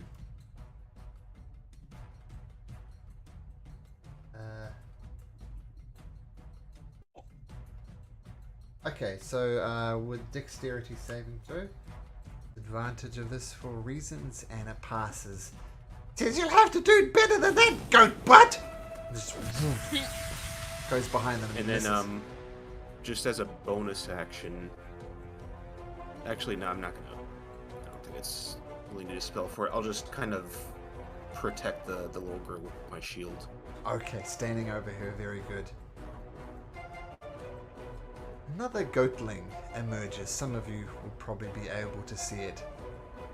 And the first thing it says is 2, 6 again, 1, 2, 3. Xander, this is coming for you again. And it says, "You fish-faced assassin of joy!" Make me a wisdom saving throw, please. Ooh, that's not good enough. You really take that one to personal. And it's not the greatest insult, but same thing for you. Attacks against you will have advantage, and against your attacks will be at disadvantage. Got it. Eat stone, fish face! And it throws a sling at you at advantage, which will be a 19 at advantage, or 4 bludgeoning damage, Xander, as this thing boom, thucks you in the eye. All right, 4. Okay. Ducks back there. Rain, I was gonna do something else. Never mind. Rainy. Right. I'm going to look at the goat person here that like shouted at Mads. You know, I don't like you very much, and I think you should move on.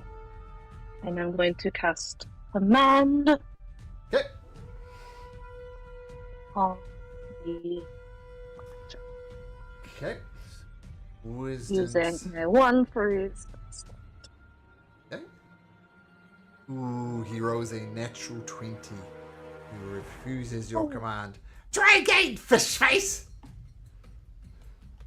And I'll be like, well, I don't like you anyways, and I'm going to use my bonus action to recover my spell slots from mage armor using sorcery.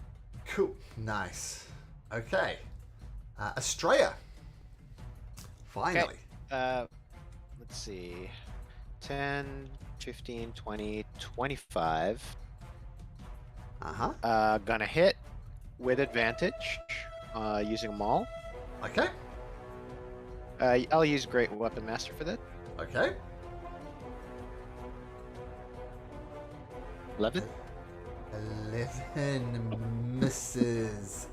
Getting too confident, this snoring little goat creature, and you just smash right next to him, and a puff of dirt comes up. And the goat says, achoo!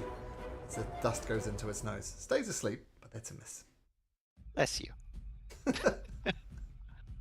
Okay. Ziggy.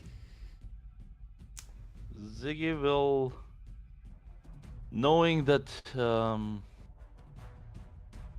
Ziggy died recently, I just keep him around me just for observation for now. He'll Okay. taking dodge action. The mighty Minotaur that is Zagnus. What does Zagnus do? I'm gonna go after this next sleeping one that Okay. behind the one Estrella hit, Cool. and I will cleave down with the ye old great axe. Okay. Add advantage.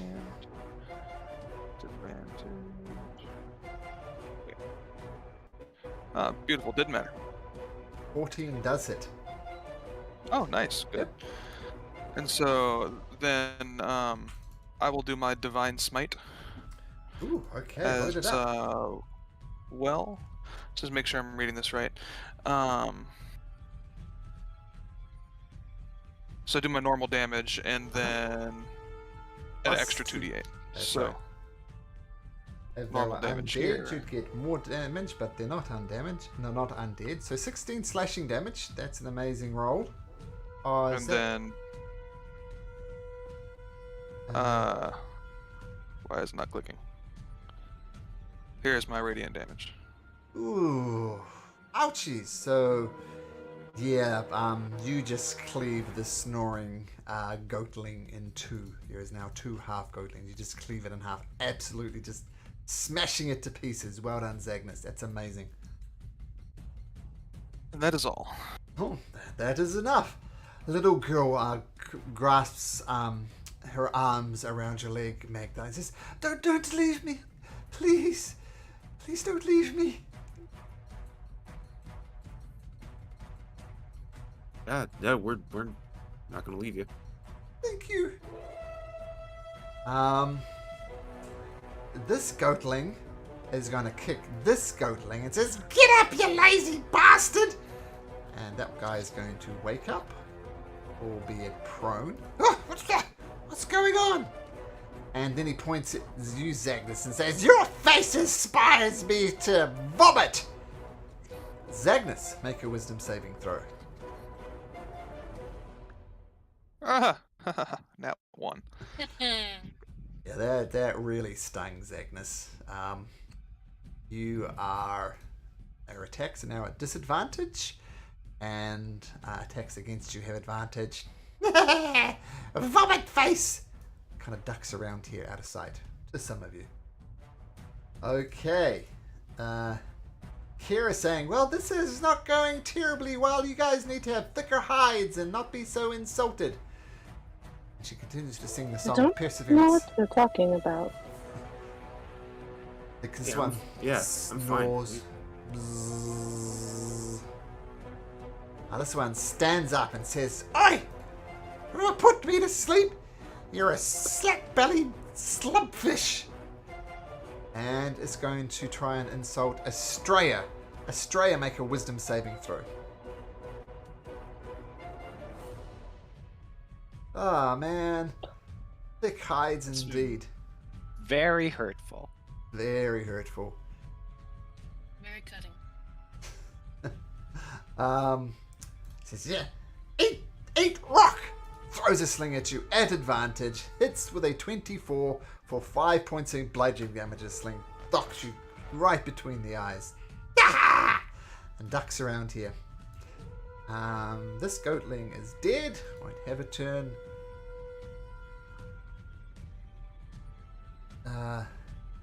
This goatling is going to kick this one and say, hey! Wake up, sleepyhead! And it wakes up.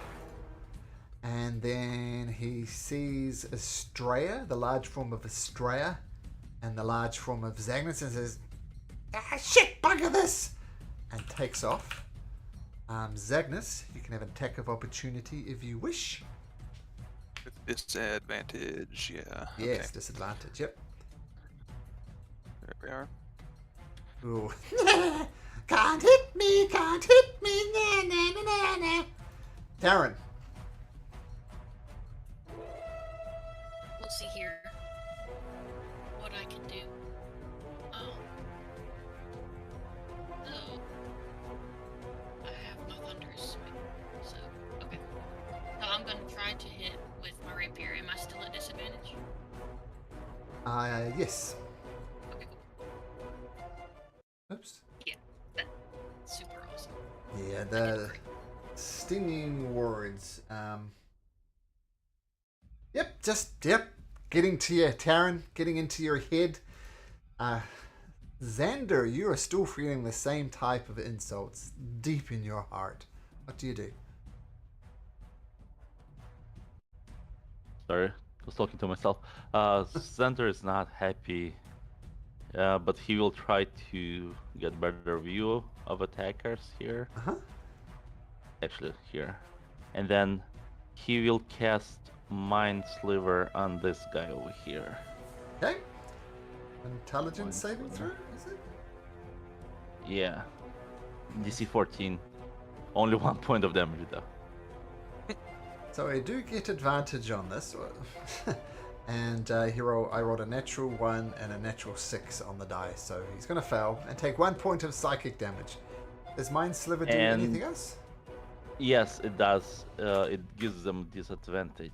Let me display. There you go.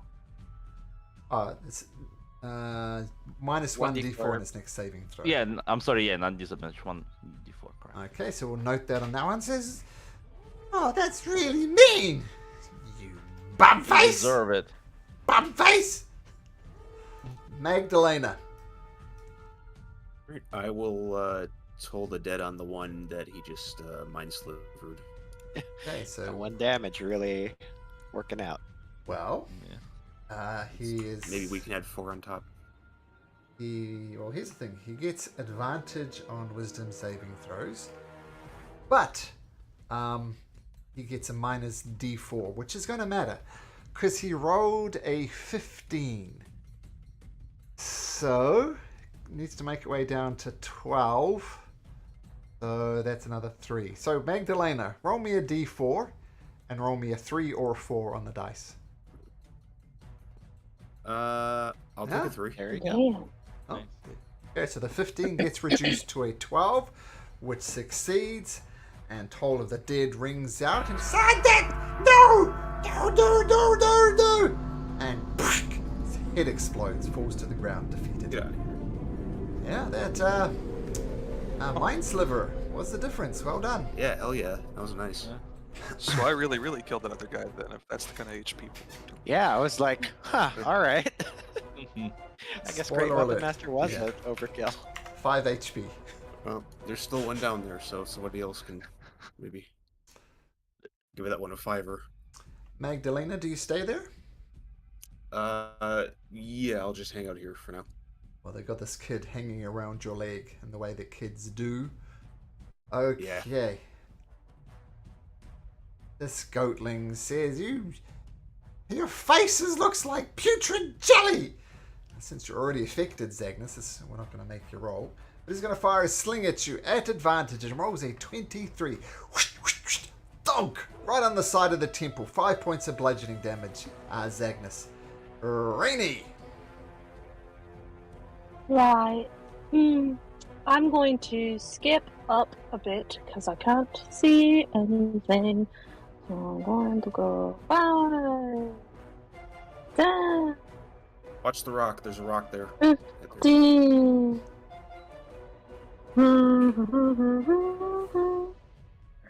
I'll say that's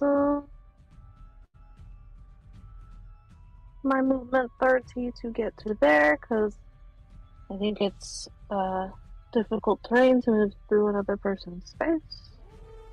I don't do that. I'm thinking about changing it, but okay. other people are just walk on through allies. Either way, she's only going to move to there.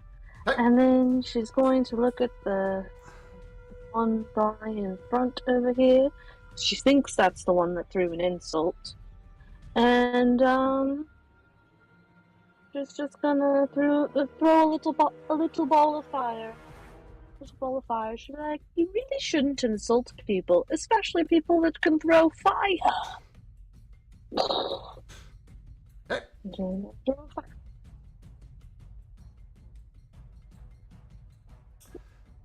24 hits. Roll damage. Explodes on the creature's. Ow, ow, ow, ow, ow! But pats it out on his belly. Ah! You'll have to do better than that, witch! I can see your warts from here and they make me want to vomit! Well, you're not very good looking yourself, you know. I am the most handsome goatling here. That's not saying much. Witch face! Australia.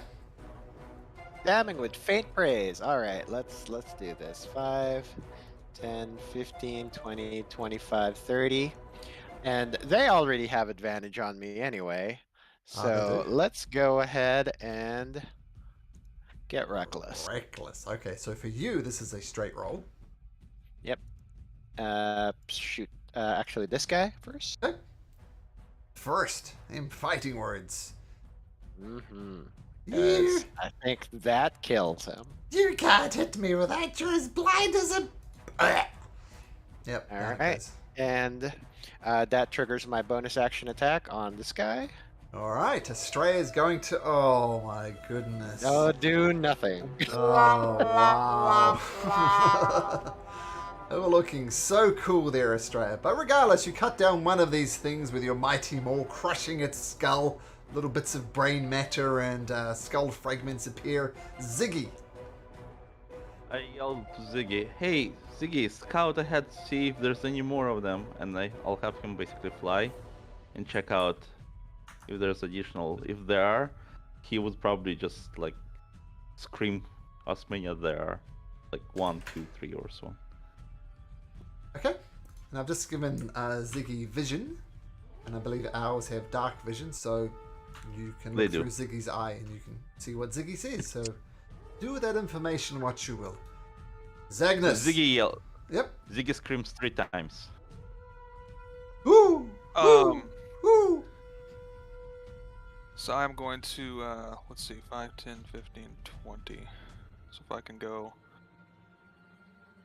5, 10, then still have 20 to go.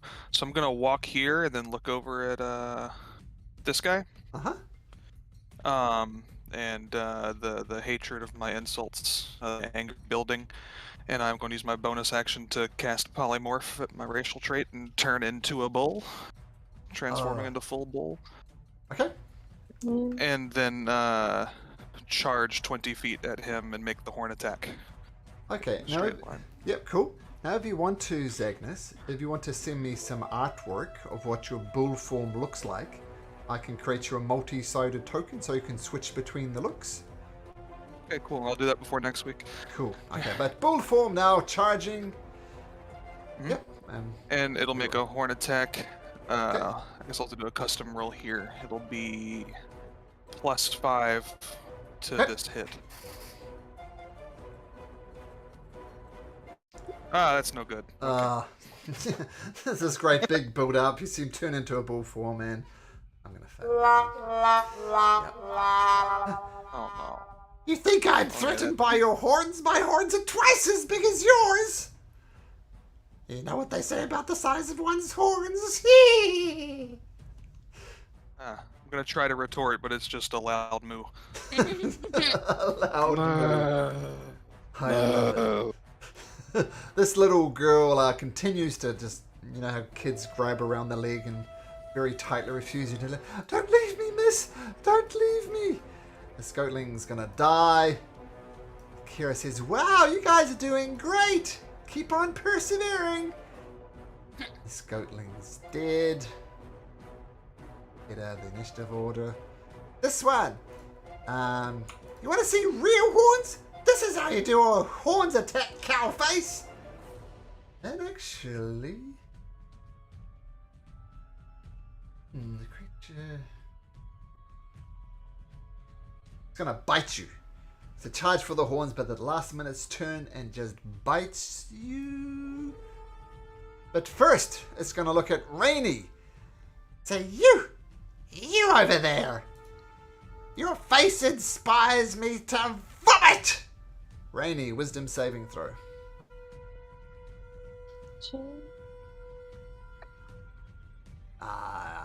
Is there a retort, Rainy? You avoid the insult.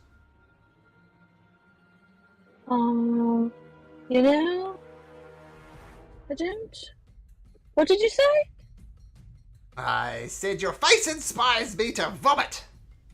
Huh? I didn't catch that. Your face inspires me. Oh, screw you, What? lady. No, shut up. Very good. Okay. And the goatling will fake with the horns, then go to bite Zagnus. And at advantage, he rolls a 23. You take 4 points of damage, Zagnus. Nah, that's how you do an attack, you stupid cow. That will be his turn. This one hanging out back here, Remark, as they tried to escape. What's the range?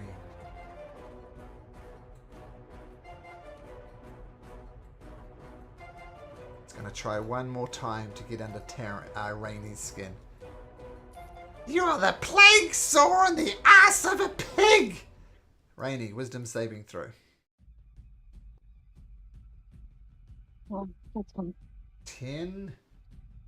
It's just not good enough, Rainy. You take the insult to heart.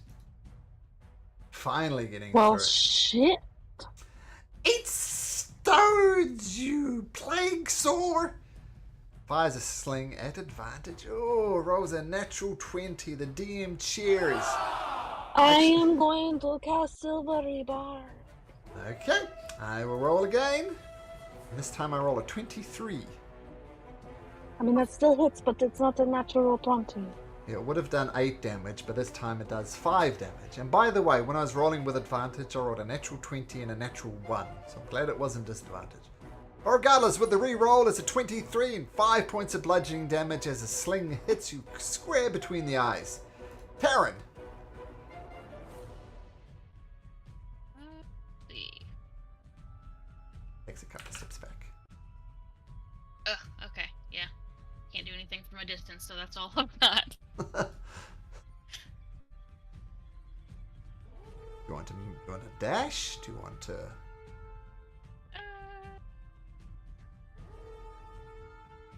I'm good. I'm just gonna stay here.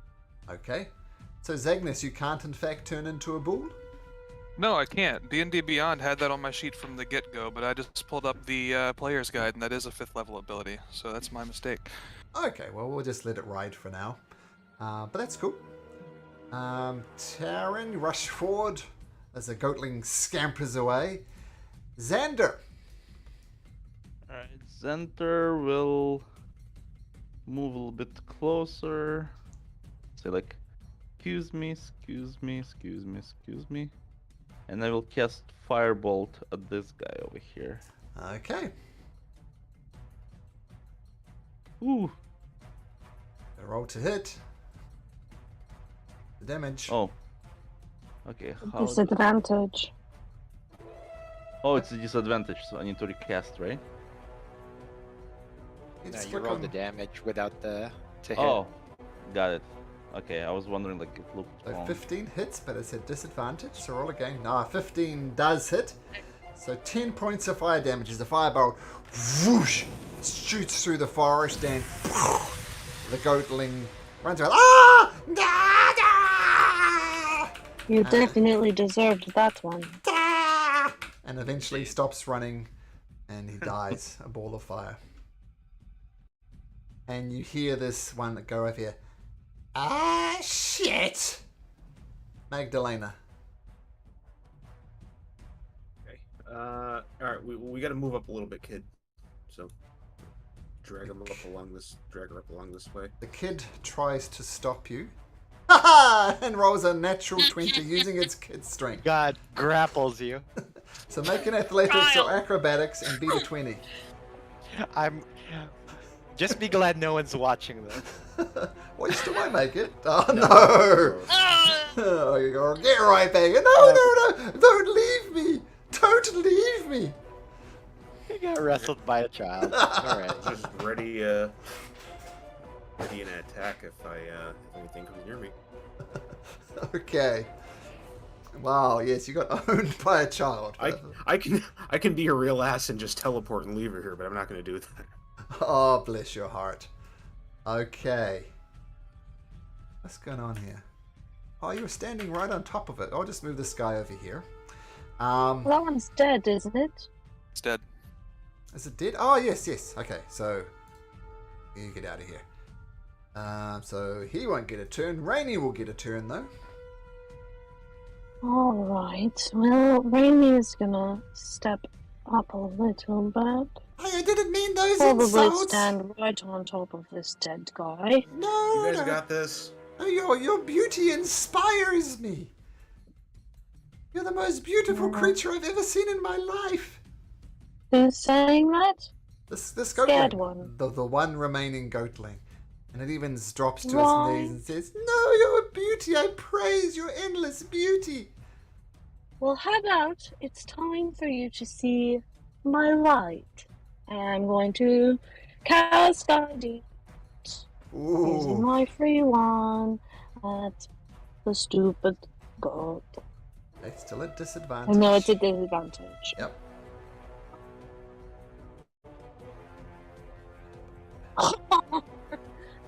It's a natural and a natural one. Oh, wow, that's the opposite of what I did. And the guiding bolt just whoosh over the top of the head, crashes in the bushes below. Oh, I knew! You are Ignore mighty! that extra roll. That was just me marking in the use. Sure.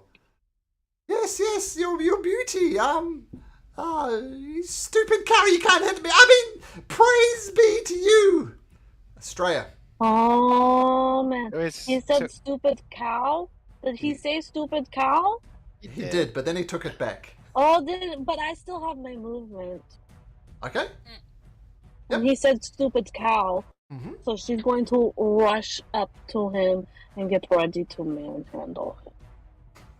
Okay. Oh, yes, come closer so I can worship you, my beautiful queen. Oh, you don't want. Why? It's panicking. Australia. Is he prone? That was just thematically. He's prone. He is prone. He is prostrate in front of Rainy. He is prone, Alright. so it would be I'm advantage. gonna try to Smash his face in. I Straight still roll. have disadvantage because of the thing, right? Yep. Yep, that's straight roll. Yep. Okay. 13. Estrella. How do you want to do this? Yeah, so I'm just going to smash his like bowed head into the dirt, crushing his skull. Okay. Skull crushed. Right, well done.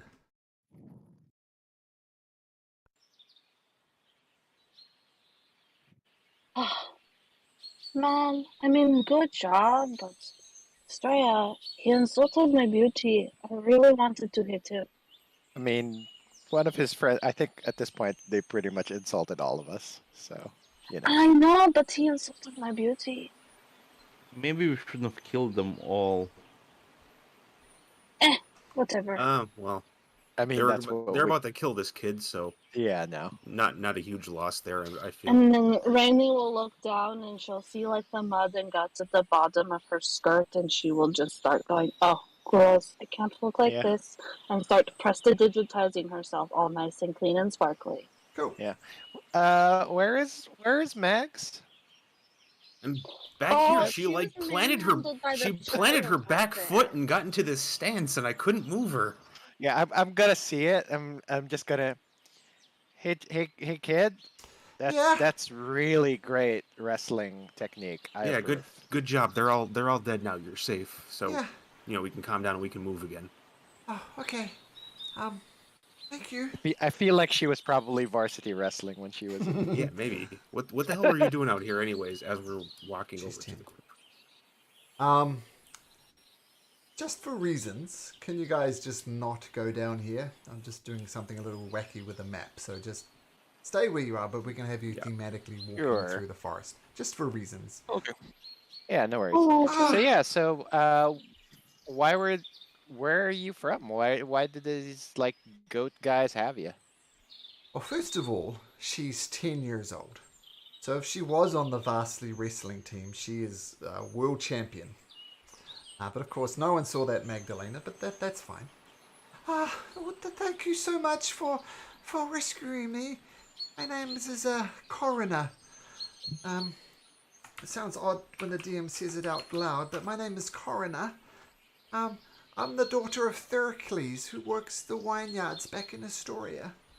I was out playing with my friends, and this beautiful woman approached us. She said her name was Demetria, and she promised us wealth, beauty, and fame. And I understand that I'm a plain kind of a girl. I'd like to be more beautiful. But I met this young satyr, named Laureus. He's very friendly. And he said that me and my friends would be doomed to a fate worse than death. Can you imagine that? A fate worse than death? Oh, my goodness. So, with Laureus's help, I but you managed to believe escape. the satyr about death? I mean, it sounds like it's true considering that other this guy wanted to eat your neck or whatever. Well, it's I pretty mean, I bad. guess you did have to listen to all of their insults, and that's pretty good. Then, yeah, They were horrible. But we couldn't leave. But with the help of Laureus, I managed to escape. But all my friends are in there. Promise me that you'll go in and save them. Promise me that. But going where? And did you see like a horn or something while you were in there? Were they like laughing about and drinking out of some fancy horn? I don't know. I didn't see any drinking horn. And we were lucky to get a glass of water. Well, I know I meant the satyrs. Maybe they were bragging about it. Oh, can't say that I did. But you do promise you're going to save my friends, right? We'll do our Yeah. best. We'll do What our hap- best. If only to rid the world of their terrible insults. Well, that'll be What great. Yeah, happened So, with that? Yeah. just take me back we'll to save Astoria, and then you can come back and save my friends. That that's it's a little bit of a bad time. Where did that character Dimitri go, or where is she? She's in the temple. Just to the south of here. Right. Well, maybe you just come with us and you can stick with Kira while we take care of the fighting, because she doesn't really do fighting either. No, Yeah, Kira will take care of you. She no, she I can like she can Magdalena. handle. She I like can this handle She's a one. really Kira more great than me. poet. She's more powerful She's a than me. Trust me. really great poet. No, Yeah. Yeah, Magdalena. I'm just gonna kind of shove her towards Kira. Make a persuasion check, Magdalena. She's writing a song as well. We know how good Can I I am with these. assist with the Yeah, can we persuasion? assist? Ah, yes. Roll again, Magdalena. No. Oh No. my Oh my god. No. Can I try? Hey, I'm going to kneel down in front of the child, face to face. No. And be like, Okay, Lorna? if you want to be more beautiful, this is the one you need to talk to, not some weird oracle. Lorna. Don't want to. Beautiful name, by the way. Lorna, can you just look at me? Look at me. Look at me. She looks through Beautiful name. her hair. She's kind of peeking out through her hair that's fallen down. I'm going to start like brushing her hair back, and I'm gonna cast prestidigitation and make it all super shiny and wavy and really pretty as I do it. I'm gonna be like, honey, first of all, you're gorgeous. Just the way you are. You're beautiful. And I know Magdalena's great. She's amazing. I mean, I want to be around her. So I totally understand why you do. But honey, she is such a good fighter. She will make it so much easier for us to get your friends. And Kira over here, Yeah. best stories. She tells the best stories. Yeah, I So have the she best stories. is going to tell you some really good stories while we go rescue your friends. And Kira says, yeah, I got some fantastic stories I could tell you. I could tell you, if you ever heard the story of the curse of Estor. She says, no? I will tell you all about the magic journey of the Estor and how the curse befell upon him. And I'm going to have, with that very nice speech, by the way, can you make me a persuasion check at advantage? I'll give her guidance for the check.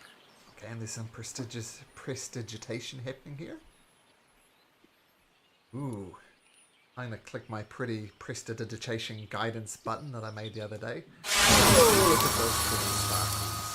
Pretty That's a sparkles. modified 20. Dirty 20 says, oh, okay. Guess I'll stay with you, Kira. Okay. But Magdalena, you're still going to watch out for me, right? Of course, I'm not going to be far away, but I do need to be closer to them. Okay, I'll stick with Kira. And then as I stand up out of the dirt, I'm going to prestidigitize the dirt off of my dress. Okay, very good. Alright. So I guess we're gonna go rescue some kids? That sounds fun. Okay, so you start heading south through the forest. The forest is very mystical and mysterious, and for some reason you appear over here. It is most disconcerting. And this is basically the reason why I didn't want you to move ahead, just for weird map reasons. Okay, and you come across, after a few more minutes of walking, now this clearing is dominated, as you can see, by 7 large standing stones, each about twice the height of a person, so maybe 12 foot high. The canopy is thick here, allowing dappled light to pass through its rustling branches. Small creatures occasionally dart through the carpet of leaves blanketing the ground. Each of the standing stone is covered in splotches of mossy green, fuzzy green moss. They range in a half circle and they are cold to the touch. You sense they have been here for a very long time. And I have some very cool art here, so if I art, where am I?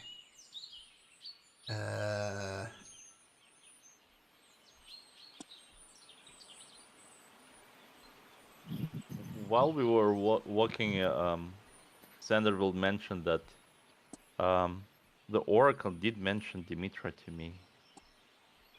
Oracle said that I must confront her. Oh. So that Well- might be leading us to paths of saving the world.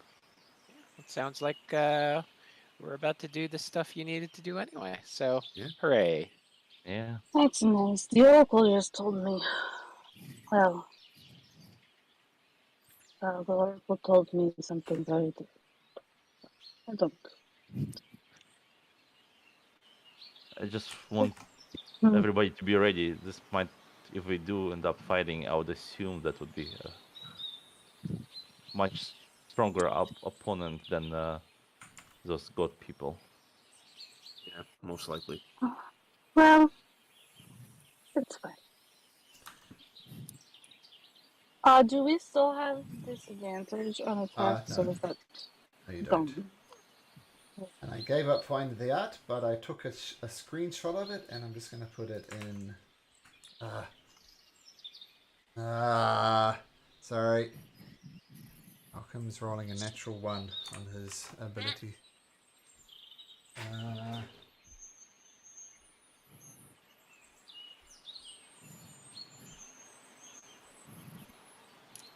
That. Go in there. And then... there we go. That's what this place looks like. And since it's just a so cool piece of artwork, I thought... Sweet. Oh, yeah, and right then and there I find the actual handout in the game. There we go. Ooh, pretty. Pretty. I love the artwork for this module. Like, a lot of effort went into that piece of art, right? It's very cool. Oh yeah. Okay. Yeah, cool. Okay, and so you see this thing in front of you, and as you're looking there,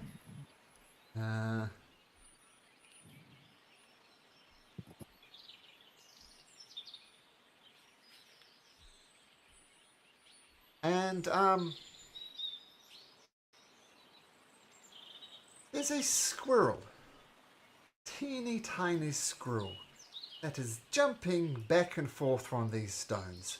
Sometimes he jumps one way, sometimes he jumps the other way. It looks quite erratic, and he gets a little acorn, throws it at you, Estrella, and it hits you and bounces off your armor. It doesn't do any damage. Squirrel bounces back and forth. Gets over here, throws ones at Rainy, bounces off you again, Rainy.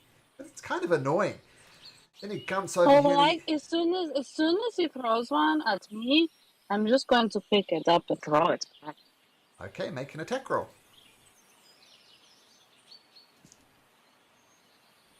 All right. Question.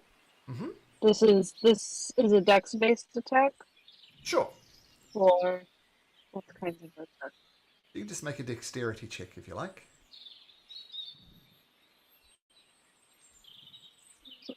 I'm just checking something, just because Sure.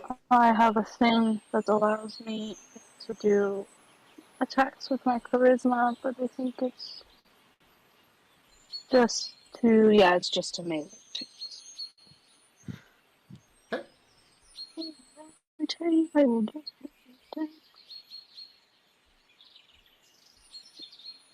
You hit the squirrel square on its little tiny noggin.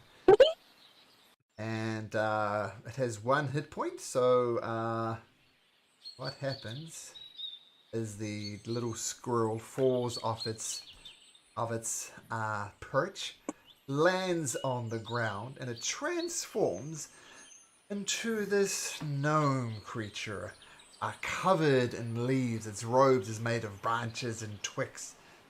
There's no throwing stones at the animals. Bad, bad, bad, naughty, naughty, naughty. Go away, leave, now, leave.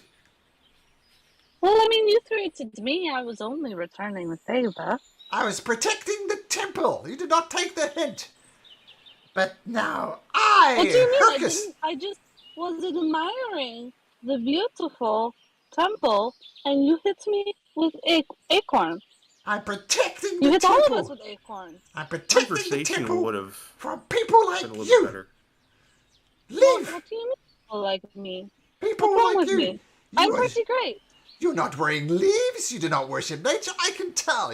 You carry metal. You carry nasty can tell things. that I don't worship nature? How can you tell? Because you're ugly. Because I'm ugly? Yes. Now go away. No ugly people welcome in the temple. Go now. Please don't kill And him. she'll start using. Let me double check if if this is one of the things. Oh yeah, no. She's gonna start using prestidigitation to make the wind whirl. You think I don't appreciate nature? I live and breathe and survive in nature. What are you talking about? I'm talking the truth. You are not welcome here. What do you mean? I didn't do anything.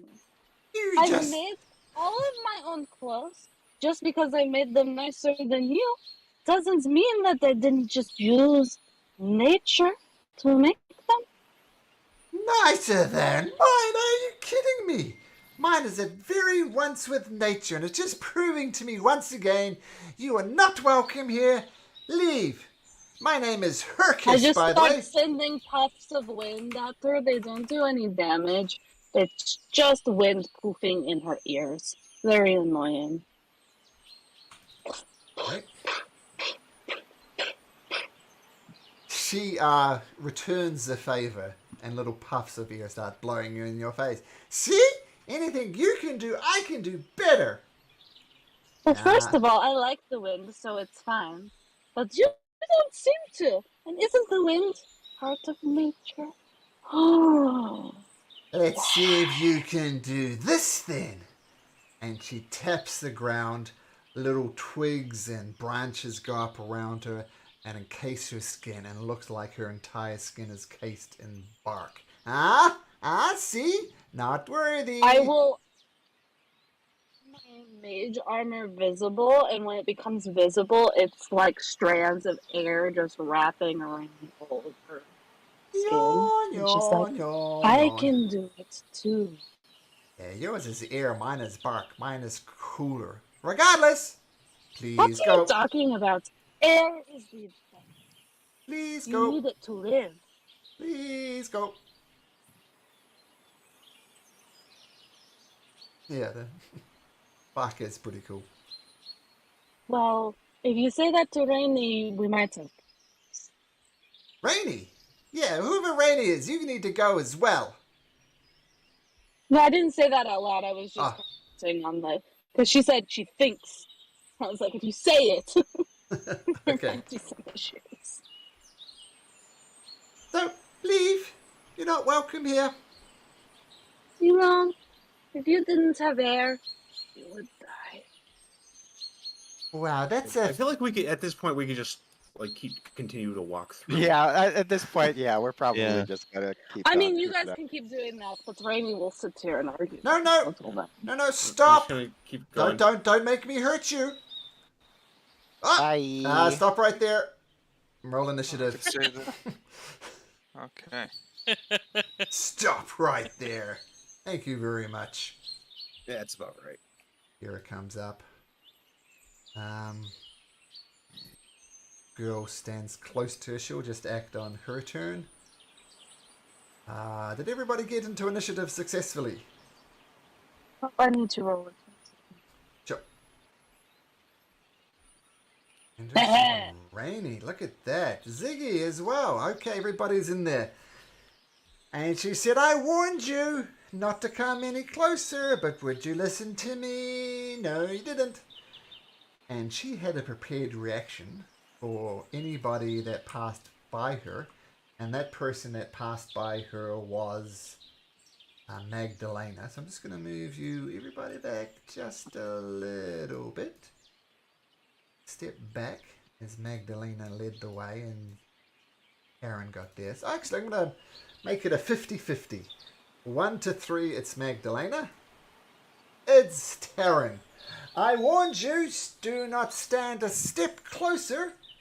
Actually, it won't matter because she's going to do an area of effect thing. She is going to first find the area of effect things, which are right there. And of course, it's going to be green.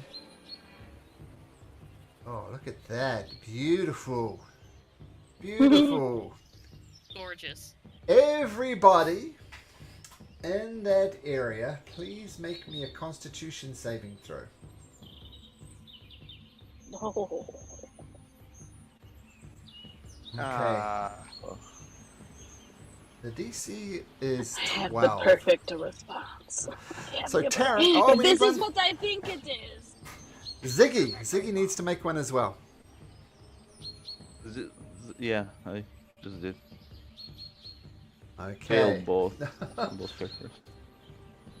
Who is taking a guess at what this is? Oh, I think it's Thunderwave. It is Thunderwave. And, So this is- just with our previous argument, she responds in air. Sorry. I told you to stay away! She claps her hand together. Thunder ruckers out. Xander, you get knocked back 10 feet. You thump into Kyra. Who else? Oh, there's Xander and Ziggy. Ziggy Ziggy. just Agnes. poof. Even making the dexterity saving throw, she's going to take more than 1 hit point of damage. And who was the other one who failed? Zagnus? Zagnus, you get thrown back into that pillar.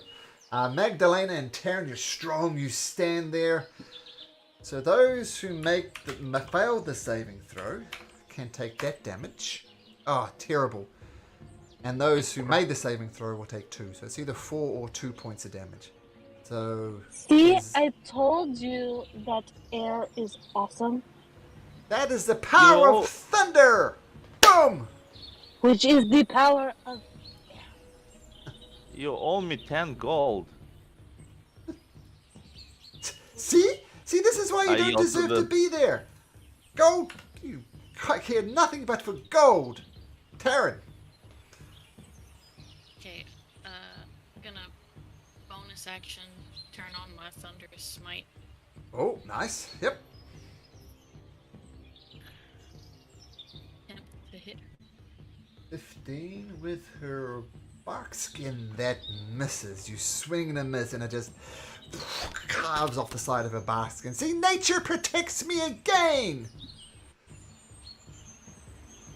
Gross. And that's the end of my turn. Okay, Rainy. Right. Well, Rainy doesn't like this lady, so Rainy is going to command, and she's going to say, "No, you really should grovel to the power of it."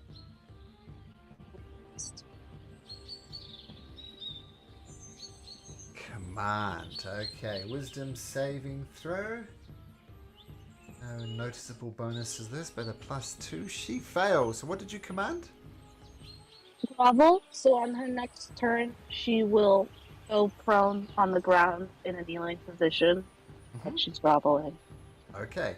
It only lasts for their turn, but she has to spend the full turn. So full turn groveling. Got it. Okay. And she's already starting to bow. That's a good idea. I should get on my hands and knees and worship nature. Great idea. Specifically air. Specifically air. Kira says, guys, are you sure this is a good idea? She's obviously a bit nutcasey, but she's like a guardian of the grove. Should we really be pissing her off like this? I'm not so I mean, they sure. didn't damage her. They didn't damage her. I'm still not Yeah, so I don't sure. plan on killing her. We can at least stop her from attacking us. I'm just nervous. I will gently knock her out with this maul. Also, I mean, she's going to grovel to the ground, so we could just walk past her. Okay. Yeah, Kira Speaking sings. of, she will use the rest. Rainy will use the rest of her to start walking. Okay. Walk on by. Okay. Kira, by the way, starts singing the song of perseverance, albeit hesitantly. Zagnus. Okay, just to clarify in case I missed something, this still looks like a squirrel, right? Nope. No, when the No. squirrel Like a fell bird off, now. it turned into The a gnome. gnome. Okay, gotcha. Alright, so I'm gonna do old faithful great axe attack here. But I will activate Searing Smite as a bonus action Okay. before I swing. Searing Smite initiated. Charge your sword up and swing. And it is just blocked. The bark skin saved Beautiful. her again. Nature serves and protects. Okay, Yeah. Ziggy. Do you mind moving? Do you mind moving a little bit? I Oh. can't reach it. Oh, Ziggy. Oh, I'm so sorry, Ziggy. Yeah, Xander not happy. I think someone was asking you to move, Zagnus? Oh, me? Sorry. Yeah. I can't. No, you can move like forward so you don't. Okay, Sure. gotcha. Got it. Good, she was about to shillelagh you. Okay. So, her turn, is it? I didn't miss her turn? The angles aren't perfect now for Thunderwave. Well, she has. She has she to has to grovel. do the command thing. Oh, I worship nature. I wish I could curse Thundernave, but I'm going to bow down and kiss this grass. Astrea. Non-lethally Okay. hit her with the maul. At advantage, right? Because of prone. Yeah. Oh, man, Gosh, this darn just it. can't- Nature Suck. protects. Worship nature and your worries will be naught. Yeah, can't hit a prone, groveling druid. She's really thankful she cast Barkskin. I guess not. Xander. Xander says, I need to see Dimitra, and I'm seeing it one way or another. You already cost me 10 gold for familiar. I just keep walking. Didn't mean to hit that. Disregard. Sure. It would have apparently missed anyway, so yeah. Yeah. So all these Yeah, I'll move- spells, people are being thunderbolted, and Xander is most concerned about losing 10 gold. Well, that's almost all his money, so he's not happy about it. And he might not be able to use familiar anymore, so he's Yeah, here. your owl has had a rough go. It's the wrong Yep. position at the wrong time. Okay, so you just wander past. Magdalena. Smash that evil witch! Do it, Magdalena! Says, I will take little a non-lethal swing with my longsword. I'll do it two-handed. Okay. Jesus Christ. We can't hit anything. Can't hit the Honestly, broadside don't of know a what to barn, say to apparently. you guys anymore. I just don't know what to say. Alright. By the way, you need to specify non-lethally at the point of... Like I said, you kill her, and at that point you can say it's a non-lethal hit. So you don't need to keep on saying each time. At the point of Okay. death, you choose. Oh, and you say, oh, that's non-lethal. Okay. But I'd assume you're going to do non-lethally anyway. Yeah. And Magdalena, just failing to hit the droid, walking on by. Taryn. We're gonna try once again to slice at this bark. Christ on a cracker. 18. With her Well, back I mean, skin, it's, no. shouldn't all of the ones That's after advantage. her turn That's been an advantage? Oh, Yeah, yeah. Magdalena and Karen should have advantage, yeah. Yep, Taryn. Yeah, Yep. I rolled a 6 and a 10. Yep. Oh, Right. Well, hey, Oh. I don't think it matters. Hello. 13. 13. Mother effer. Praise be to nature she protects. See, we're actually just not trying to hit you. So that's what it is. We don't want trouble. We It's just want to pass because through. air is so awesome. The Air is bark, the best. the earth She is protects me. forcing. She is forcing these strikes away from you. It's wonderful. Nature, praise be. Do you stay there, Taryn? Yeah. Okay, Rainy. Oh, my turn again. All right.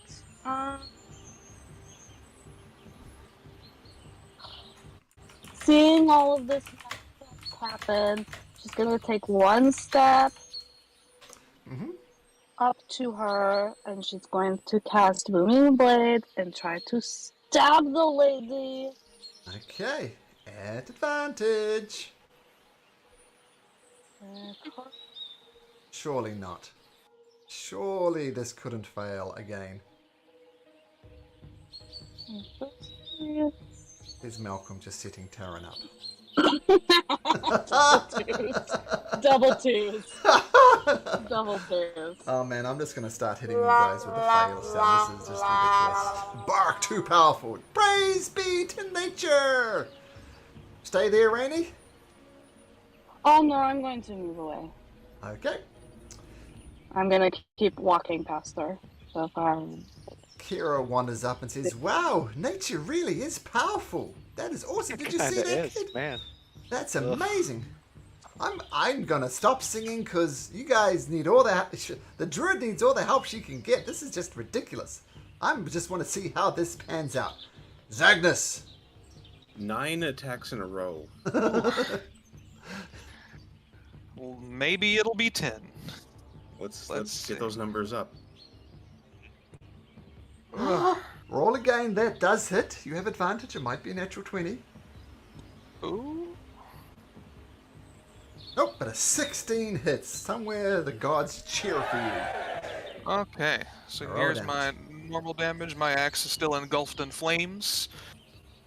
From the searing smite. Here's the great axe damage and the spearing smite damage. It's here. 20 damage. Okay, with your searing smite lit up, so that's 15, 20 damage? Or 19?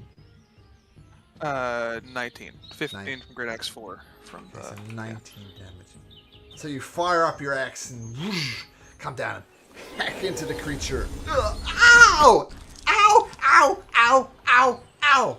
Fire is the very bane of nature. It burns, it destroys. How dare you! Fire is part of nature, and also, if you remove the air, it goes away. That is the power of air! I really don't like you. She's kind of a bit limited. So let me read this. I mean, she has to use half of her movement to stand up if she wants to. Yep, she's not moving from there.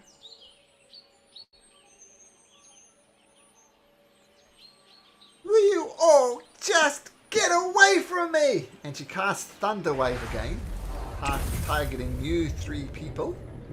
And Constitution saving throw, please, by Estrella, Taryn, and Zagnus. Get away! Come on. Did she make the Constitution at the beginning of its turn? She's on fire. Sorry. Oh, she's on fire. Oh, Yes. so what does she On need a to do? failed Constitution save. On a failed save. Here, can I share Searing Smite in the chat? Yeah. Sure. Should be able to. Right there. See it? Display in Got it. VTT. Oh wait, no, I didn't mean to cast it. Hang on. Look again. It says display and Display. There we go. Yeah. And that's an failed save. So the DC is 10, and she fails her save. She takes another 1d6 fire damage. Okay, and it's a con save. Okay. I rolled that already, but not. So she fails.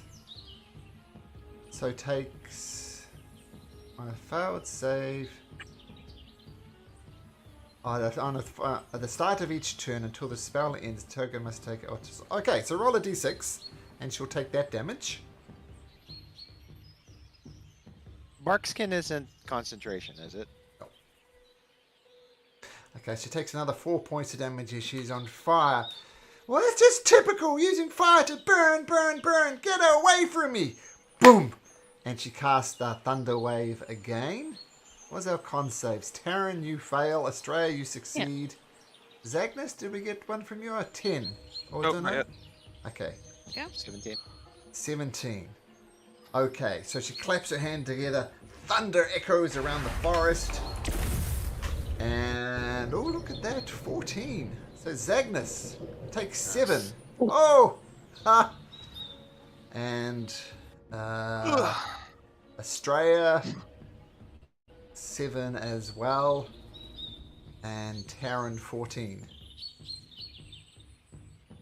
And they get knocked back. And Zagnus, you get knocked back over there. And you're prone. Yep. And you're dying. And Taryn, you survived that? Oh, she's belly. Barely. Barely. And Australia, you took it like a champ. I said, get away from me! As this druid is burning and seemingly not caring about it. Australia!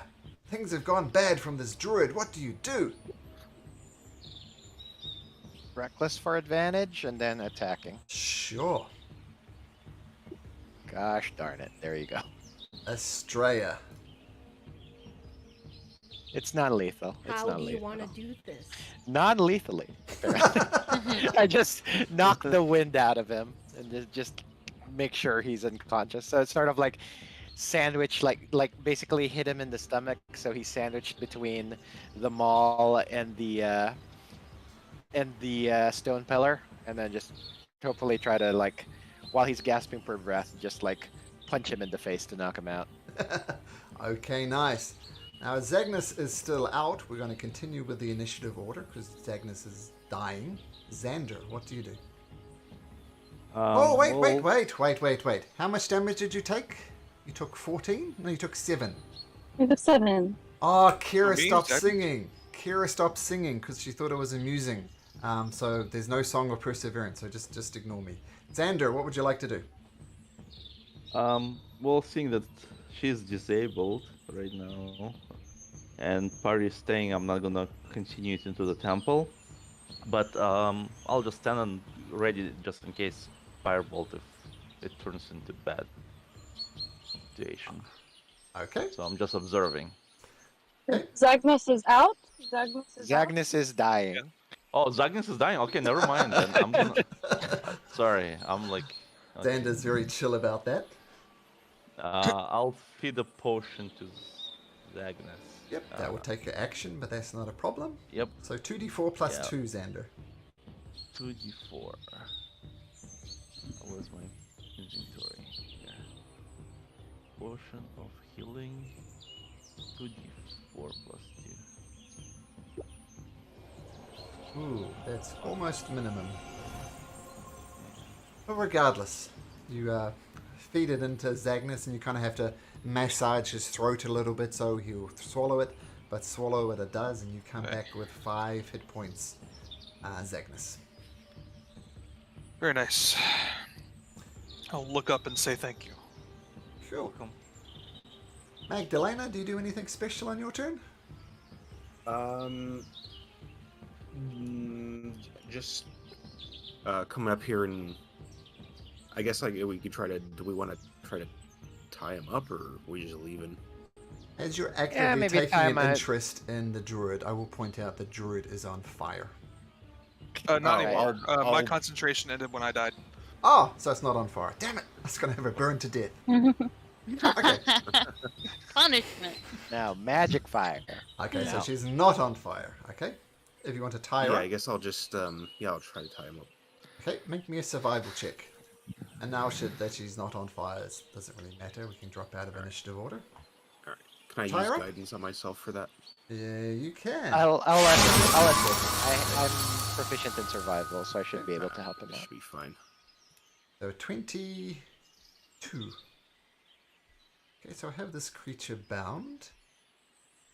Yeah, maybe like get rid of, like, while he's doing that, I'm gonna pat him down for any like reagents and his like casting accoutrement. Okay. Just lots of acorns, roots, things like that. Nothing that you I'm just going personally... to, yeah, I'm just gonna grab it and just like put it all on this like slab over here. Uh-huh. Okay, yeah, okay, so, cool. Well, Do we some of want- you are looking quite rough. Do we want to take a Yeah. break before Yeah, we do we- continue on? Like a little short rest to try and recover? I'm down for Yeah. that. Before Yeah. we do that, Zagnus is gonna ask, is there a reason this fiend still breathes? Because it's not a fiend. It was I just think it's just trying to annoying. defend the forest. I don't think it's trying to. Just looks like I just think he might not be all 100% right Yeah, in the something head. seems off about him. We were I don't- trespassing, technically. I don't think he is any real danger. I mean, I think he was just trying to protect what he thought was his. But nobody can know nature, so that's just false. We were belief. trespassing. I Nasty mean, man! he did Nasty almost man! kill. And she He kicks did him right in the almost kill balls. Zagnus, so you know. Awesome. I mean, I I like- love your enthusiasm, I Corona. love you, kid. That's really good. Very good. As long as it doesn't permanently maim or kill him, go for it. I'm going to like, teach Karina, like the spots to make it really hurt. Mm, Alright, she takes notes. I'm gonna suggest that someone take the child somewhere she can't see. Why? What are you going to do? The gnome dies. No. Yeah, kill him! I No. want to That's watch. the kid? yeah, Yep. it's the kid. Yeah, kill him. Okay. He's nasty. Don't like him. No killing him. Kicks him in the He balls was again. just trying to protect the nature. There's nothing wrong with that. I He don't was just have a a little choice. weird about it. I'll declare What that do I you don't mean have you a don't choice, have a and then choice? I What will. do you I'll mean you swing don't the have a axe. choice? He does not have All a right, choice. when he does that, I'm going to cover Karina's like eyes real quick. Okay. You sort of like block her view of the carnage. Zagnus, roll Hope an you don't attack miss. at advantage.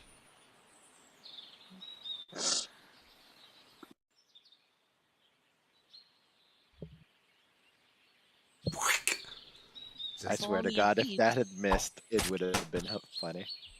Zagnus. How do you want to How do do you want to do this? Just a clean beheading. Duck, duck, duck, duck, duck. And I'll say that combat where at least one party doesn't end up in the afterlife is the ultimate form of dishonor and an insult to nature. You are completely wrong and completely false, and you really need to rethink your thinking if we're going to work together as a group. Mm-hmm. Same to you. Good luck with that. As And you Rainey's going contemplate- to walk away. Well, anyway, as you contemplate Zagnus' actions and this slight disharmony within the group, that's where we'll need to end it today, folks. A very interesting session as always, and we'll touch base with you guys next week. Sound good? Very cool. Sounds Alrighty. good.